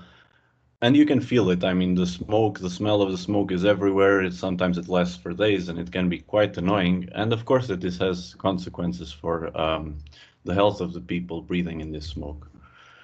But that's not just it. I mean, these emissions, there are large quantities of air pollutants being dispersed into the air. And of course, this has an impact on global climate. And as we know that the climate is going to change in the future, we will have more frequent fires, and we saw also in Sweden this is going to be the case. And so this will, of course, impact global change, climate change in the future. And then at a more local scale, we have often very high concentrations of pollutants that are bad for human health. In particular, for example, particulate matter and carbon monoxide closer to the fire. And so if you are really close to the fire, you can even have effects from this smoke that you sense immediately. And so what effects are we talking about? In the short term, you can often feel difficulty in breathing if you have high concentrations, and if you are from a risk group like asthma, people with asthma problems, it's even more critical. You can experience headaches, nausea, and some heart issues in the short term. And then in the long term, you can have lung cancer, you can have a deterioration of lung tissues. And so it's a problem that is, in the case of wildfires, extreme because of the very high concentrations that you experience. And here are some examples. The particulate matter are very small particles, in this case usually made of carbon, that can travel deep into your lungs and then even to your bloodstream, and so this can have all of these effects that I was talking about. Then we have carbon monoxide, and we have ozone, which is not directly produced by the wildfires, but due to the chemistry of the smoke, it can be produced inside the smoke, and it can also be bad for human health. So in the case of this Westmanland wildfire, just to give us a bit of context, it was the largest wildfire recorded in Sweden. And it happened after a heat wave was hitting the country at the end of July. So it had the perfect conditions to become a huge wildfire that started on the 31st. Then on the 4th of August, there was a very rapid growth of the wildfire, and 9,000 hectares were burned during that period alone. And only on the 11th of September, it was extinguished.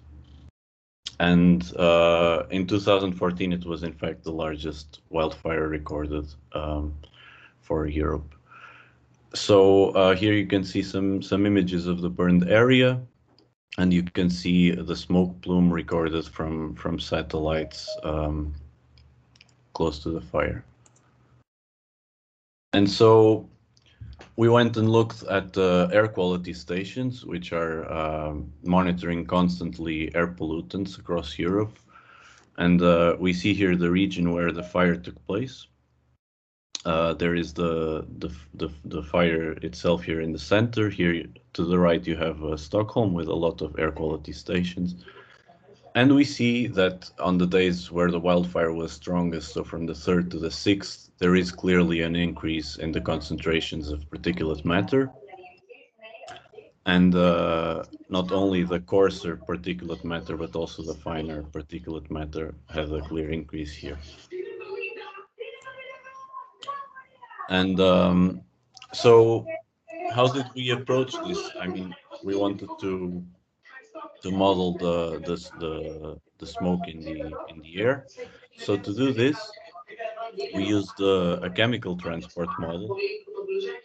It's a Chimère here, which is a chemical transport model that basically simulates all of the chemical reactions in the atmosphere, and also the transport of these chemical species within the atmosphere. Now, of course, that to do this simulation, we have to know the meteorology in the study area that we are looking at. So to do this, we used WRF. And Chimère itself then also has to take as input the various emission sources. And we would use only the wildfires, but that's not enough because the wildfire smoke will react with other chemical species in the atmosphere. And so we also have to take into account the human emissions, be it from industry, from vehicles, etc. The sea salt coming from the ocean, the dust that is being lifted up in more arid regions. So all of these emissions have to be taken into account. And for the wildfires, which is our focus here, we used a model that is called APIFLAM to derive the emissions of the chemical species from the wildfires. APIFLAM mainly uses satellite data to derive the burned area, to know what type of vegetation is burning at what time. And then we also use a database with more detailed information about the vegetation. So we ran all of this to obtain at every hour a 5-kilometer resolution field of the different air pollutants. And so here we can see one of the products that APIFLAM is using, which is basically the fire radiative power, so the thermal signal from the wildfires detected by satellites. And this is also important because it allows us to understand what is the intensity of the wildfire, which is important later on, as we will see. And you can see here west of Stockholm, the location where the fire started. On the 31st, you have the first detection of the satellite, as is to be expected. And then on the 5th, you see that there are a lot of pixels that were emitting a strong signal. And then we also have to know how much of the area was burning in each one of those pixels. And to do that, we use a product from MODIS, also satellite data that looks at the burned scars, so the charred black landscape that is detected after a fire, and it merges this information with hotspots. So with this, we can know the area that burned within each domain. So you have here a small animation. So Stockholm is here in this corner, and you see here the fire progressing during the days that we are looking at. So we have the area that was burning. We also have from this model Orchidee, which gave us all the data about the fuel moisture, the vegetation type that was burning, the biomass density that was on this area that is burning. And so putting all this information together with these emission factors that are divided depending on the type of land that was burning and for each one of the different chemical species that we are looking at. So putting all of this information together, we are then able to derive the emissions of each chemical species. And here I have the case of carbon monoxide, so we can see how much carbon monoxide was released on each of the days of the fire. And we have in total 27 different air pollutants that we are calculating in this way. So, but that is not enough because we want to know at every hour how much was emitted. So we have to allocate these emissions. For this case, we use the general diurnal profile, the one that you can see here on the right. But we could also have used the Severi data Severi instrument, which gives us at every 15 minutes the fire radiative power that is on that particular wildfire. And so if we were to use Severi, we would have a much more accurate profile because it was actually what was burning at that time of day. So we could allocate them through this as well, which would give us probably a more accurate result. And then we also have to allocate these emissions in the vertical coordinate because, as you know, well, the smoke will first go very high into the atmosphere. I mean, if the smoke is hotter, it will go even higher in the atmosphere. And so we have a parameterization here that is mainly a function of the fire radiative power, which is why that data from the satellites is so important here, so that we have an accurate estimation of how high the smoke will go. And we assume that most of it will go onto that injection height, and then the rest of the smoke will stay below it.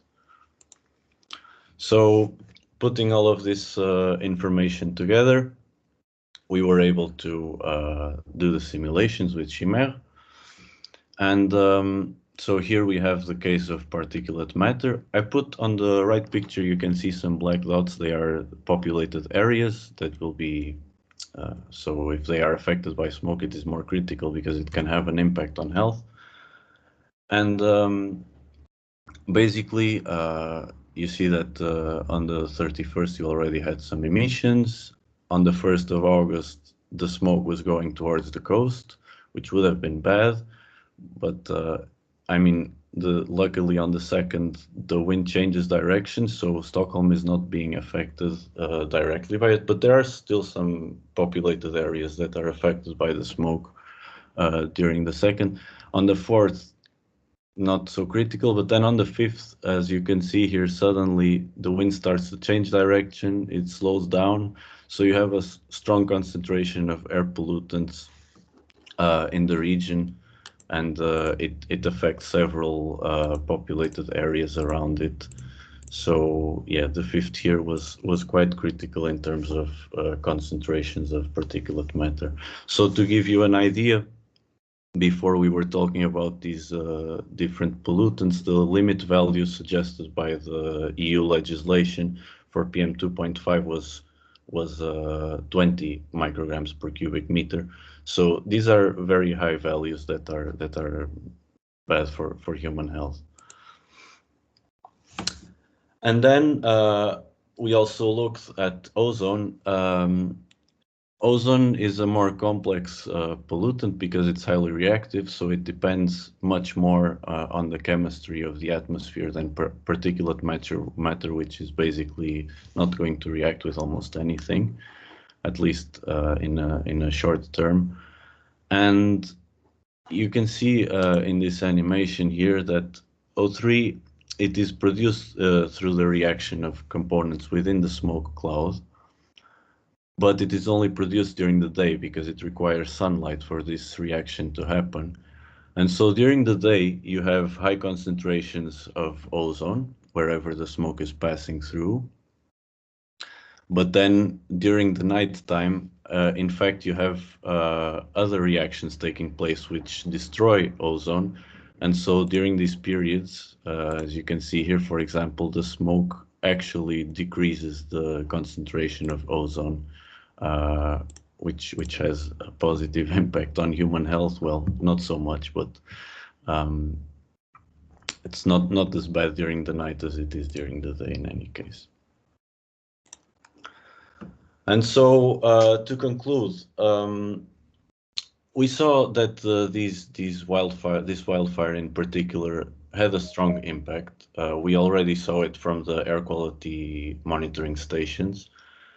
Luckily, on the 4th, the wind was blowing away from Stockholm, and there were some cities that were affected, but not the large urban area of Stockholm. Then the wind changed direction, and on the 5th you have a strong accumulation of smoke on the region around the fire. And so I didn't see any other studies using Chimera apiflam in Sweden. It was good to check that this model can be used in Sweden, and we can do other studies with other wildfires happening in Sweden. Of course, that in the future, we will definitely add the severe diurnal variability so that we can have a more accurate allocation of the emissions. And we can also try to merge different satellite products to also know more precisely on what area burned, which will also improve our results considerably. So if you have any questions, and if you have any ideas for other case studies that we might do in particular in Sweden, feel free to contact me, and I'm open for any questions that you might have. Thank you. Thank you, Tobias. Yes, I open the floor to questions. I have one question. Yeah, we have a question from the room here. I was in this area after the Monday, the next day after, and some days after, and there was a lot of smoke from, I think, smoldering also. Do you account the smoldering after the flames had disappeared? Because some smoke are coming also after from peat bogs and so also. Yes. Yes, that is a good question. Indeed, so we didn't the Chimera model and apiflam together. They only predict they are only able to estimate emissions that actually appear on the satellites. So if you have a strong hot signal coming from this, then we can detect that area was burning on that day.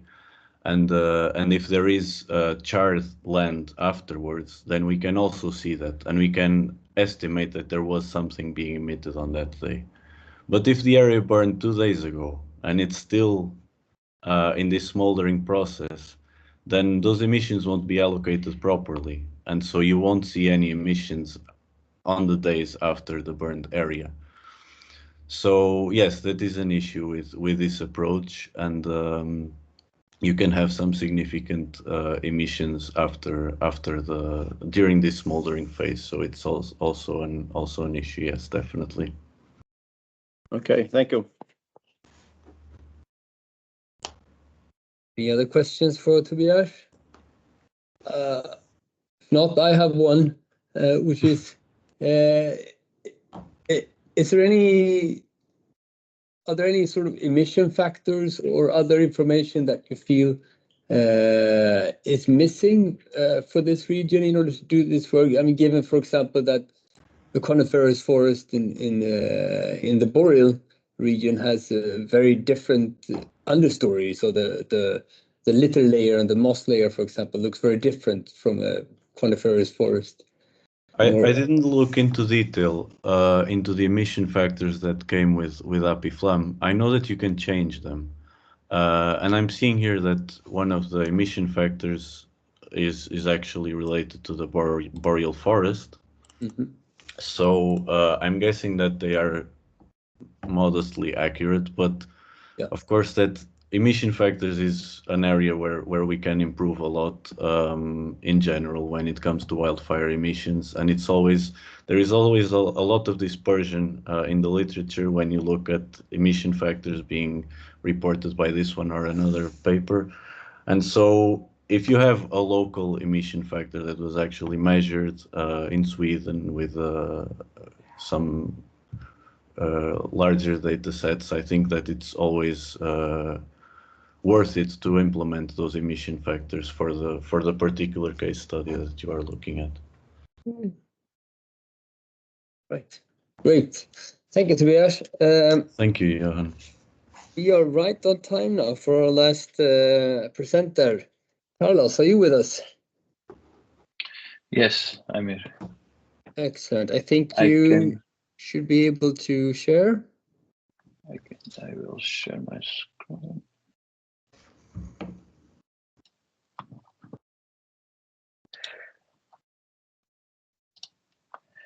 You see my presentation? Yes, clearly.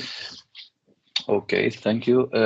So I will present the work related with the intermittent behavior of the mega fires, and during my presentation I will present this intermittent fire behavior and a new model to predict that we published recently to predict the rate of spread. This prediction of the extreme fire behaviors, or the prediction of the rate of spread, we can consider it two different approach. One is the prediction of the head fire, in that case the rate of spread of the head fire, and in these two figures we can see two fires that happened in Portugal in 2017, Lausanne and Leiria, and is possible to predict the rate of spread of the fire front, and we can active the point, and the basic rate of spread is the approaching to the rate of spread that is the rate of spread of the flanks. And with this approach we have a non-dimensional rate of spread to calculate the rate of spread of the fire head. Or the other part is the prediction of the evolution of the fire perimeter during each time step. Normally, in majority of the cases, we consider the head fire of the rate of spread. We consider the following problems, in that case, the eruptive fire behaviors, the junction fires, when is the approaching of these two flanks of the fire heads and join in the only one single point, the oscillatory fire behavior and this acceleration and deceleration of the fire, and the following problems can be addressed by the ground fires, the spotting and the spot fires, the fire whirls and the pit fires, and the modes of this fire behavior is considered the marginal fire behavior, the static fire behavior, and the dynamic fire behavior. In the majority of the cases, and all fires have this surface fire, we can distinguish this fire behavior with a dynamic, and in general, the interaction between the fire, the fuel, and in that case, the environment, the surrounding environment, modify the spread in the course of the time, even if the boundary conditions normally considered the conditions that affect the fire propagation, the topography, vegetation, the fuels, and the meteorological conditions remaining constant. And the fire during the time change the rate of spread. And we need to increase, not consider these three only parts, but consider this variable time during this process, because if the boundary conditions are constant, the rate of spread change during the time. And this mode is one that occurs in majority of the situation, and in particular relevant in the large and extreme fires, and namely does that cause accident. In the case of the eruptive fire that can occur in the canyon or ravines, in the steep slopes, the characteristic or the is characterized this eruptive fire behavior by the acceleration that induced by the fires itself. In that case, in this graphic, we can see for the slope angle in the water line of the canyon equal to 30 degrees. In the beginning, we have normally the non-dimensional rate of spread constant or increase very slow, but after 50 seconds, we increase very fast and reach a local maximum value, and after this to decrease.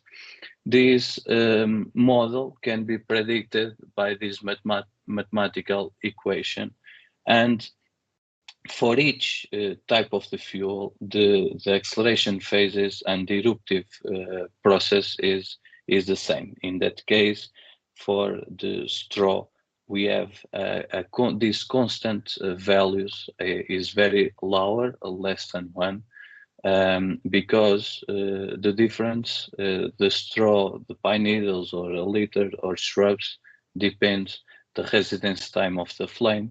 And in that case, the residence time is very low for the straw. The pine needles is more than a minute, more or less 80 seconds, the residence time. And for the shrubs is more than 10 minutes in consider the 1000 seconds for the real fires. And we can, after to reach this point, we have the increase very fast the rate of spread. The junction fires that I'm said before is this interaction when two parts of the fires, the two fire heads or two flank fires converge one between other and join in only one point.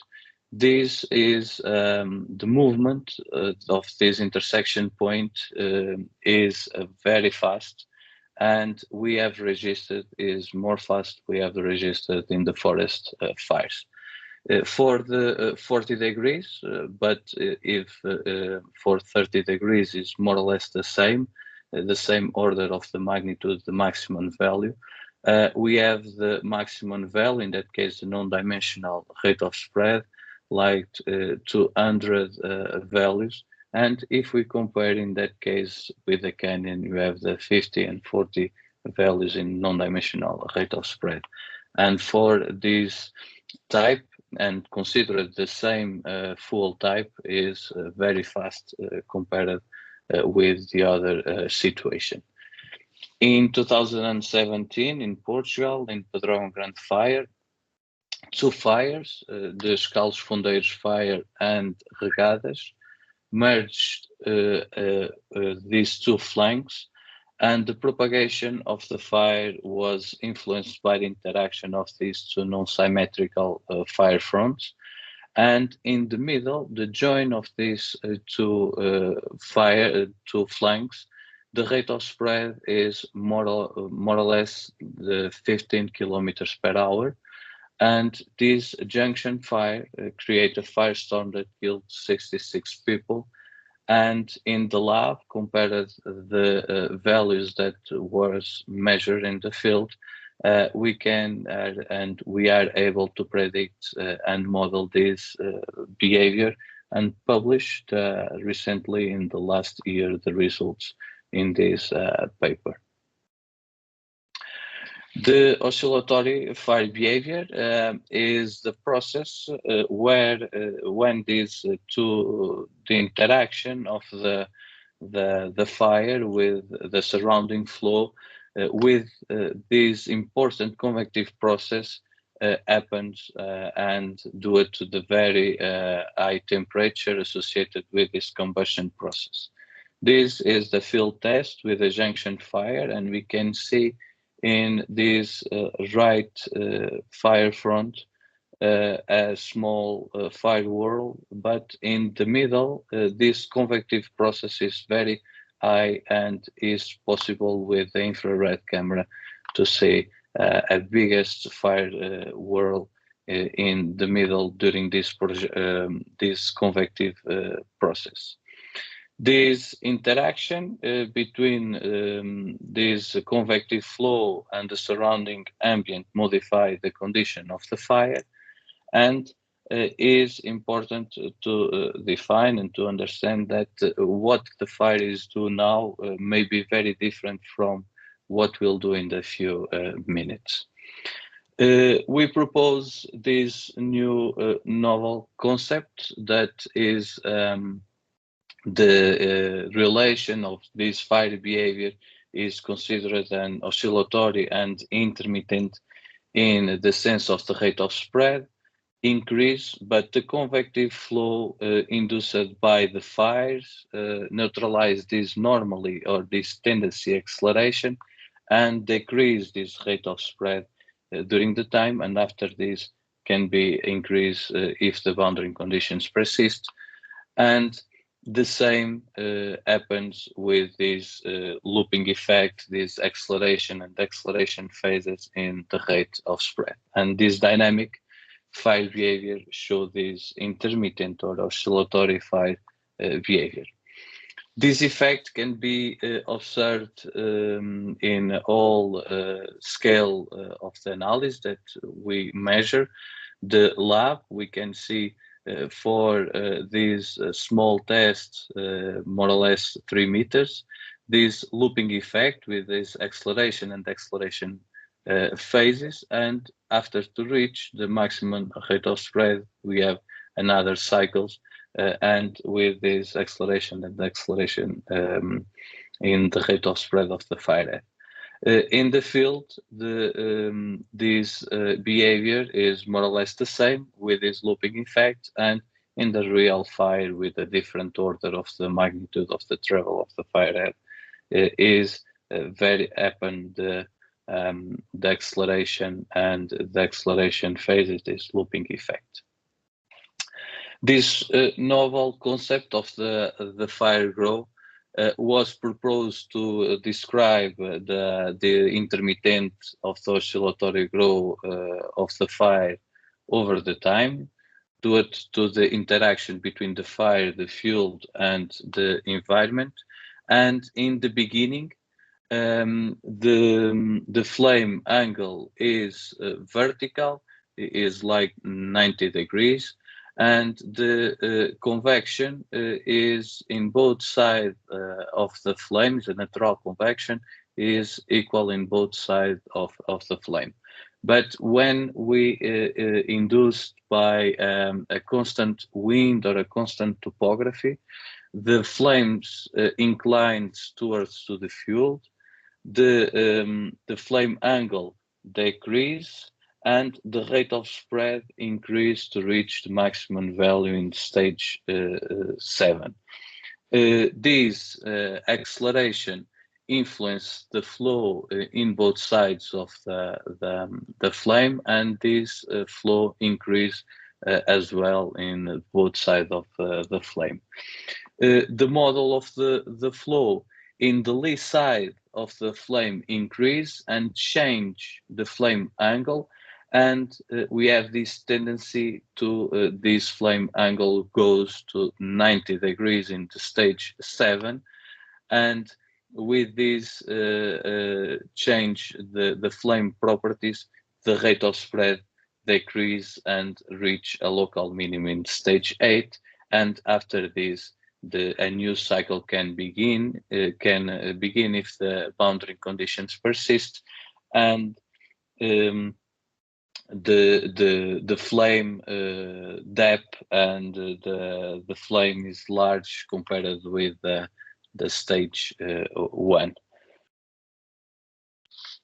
The modeling to the fire perimeter, we consider this point fire ignition in the slope with a constant slope, and we know we can calculate the rate of spread of the firehead, the backfire, and the flanks, the left and the right flank, and considered this movement of each element of the fire perimeter is modeled according to the concept of 3 fire line rotation, extension, and translation. This is a recent paper that we published with this prediction of the fire spread and consider this dynamic of the fire, the dynamic of the fire behavior. Most current surface fire simulator consider the Rothermel model developed by Richard Rothermel in 1972, which considered the local properties of the fuel, the local properties of the topography, and the meteorological conditions to predict the fire head, and not consider this interaction between the fuel and the surrounding flow.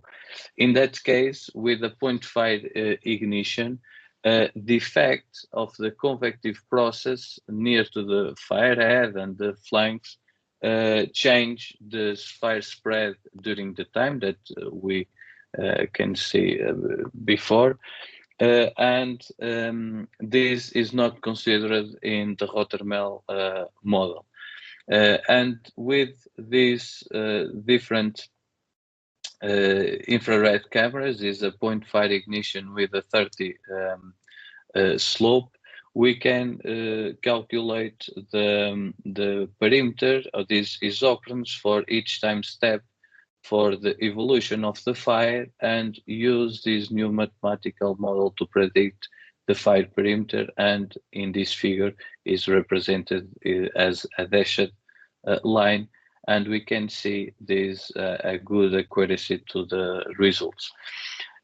This for the 40 degrees in the slope, the same happens, and the model predict quite well the evolution of the fire front. However, this mathematical model is need to more investigate with the different steps and with the different situations to prediction the rate of spread. In that case, it's only a slope effect, but in further works, we change and increase the combination with slope effect and the wind to prediction this the rate of spread. The last and this new study that we are developing in this moment, and with this some conclusions, we studying this process and we divided this process into phases. The eruptive phases that is during the initial value to reach the maximum rate of spread, and after this with the change in the property of the flame with this looping effect of the rate of spread, we have in the beginning this flow influence and induced by the fire that increase the rate of spread, but another flow to in opposite a way that the rate of spread change the properties of the fire, and we have these acceleration phases. And in this moment we have these results for different scales to predict this rate of spread with a different scale. In the beginning, the point ignition fire, the canyon and the junction fires, and in the higher values of the rate of spread, the interaction of the Pedrógão Grande fire. And we can predict with this mathematical model after we know the initial value of the rate of spread, we can to predict after this the acceleration rate of spread. This is ongoing in this to develop this work, and we present now these some results for 3 scales: the lab, the field, and the real fires, and we can see this alignment with the rate of spread in the course of the time. So I finish my presentation, and thank you so much. If you have any question, please ask. Thank you, Carlos. Do you have time for questions if there is anyone? I see nothing in the chat. No hands. Can we use this also for the Nordic fires, or is it only possible or useful for South Europe fires? Because the fuel are from the south, I think. Carlos, did you hear this question? I think I can understand. This is not. This is the prediction of the fire behavior, and it depends the location, not for a single one location, because we need to predict this behavior. We have the input of the data, like the full cover in the landscape, the slope, this data that is used to predict the rate of spread. And after we have this mathematical model to predict, we can to use with in all situation. Okay, all right. Yes, I've seen this before, these presentations, and I like it a lot. Being a fire scientist, it's sort of like a theory of everything. But how do you proceed in taking this knowledge further to, for example, the incident commanders and firefighters in terms of this very, very intermittent behavior? How is that information passed forward? Because it's very difficult to show quite complex curves and graphs. The important thing is to expect that the fire normally is with the mathematical models that used in the programs are considered the constant values of it's not considered as dynamic, but this is the integration with for to predict these mathematical models, the perimeter of the fire. Now you use values that we know the rate of spread of the fire head, the back, and the flank. But this is important to predict this equation, and this is the last part of my presentation, to predict this equation of the values of the rate of spread, and use this equation to calculate the rate of spread, and after this to show in the decision makers or the command post the isochrons for the prediction of the rate of spread for the next hours. And I think is the results of to integrate all these products. Right. Yeah, you're right. Thanks, Carlos. I'm just going to quickly show one little thing before we go.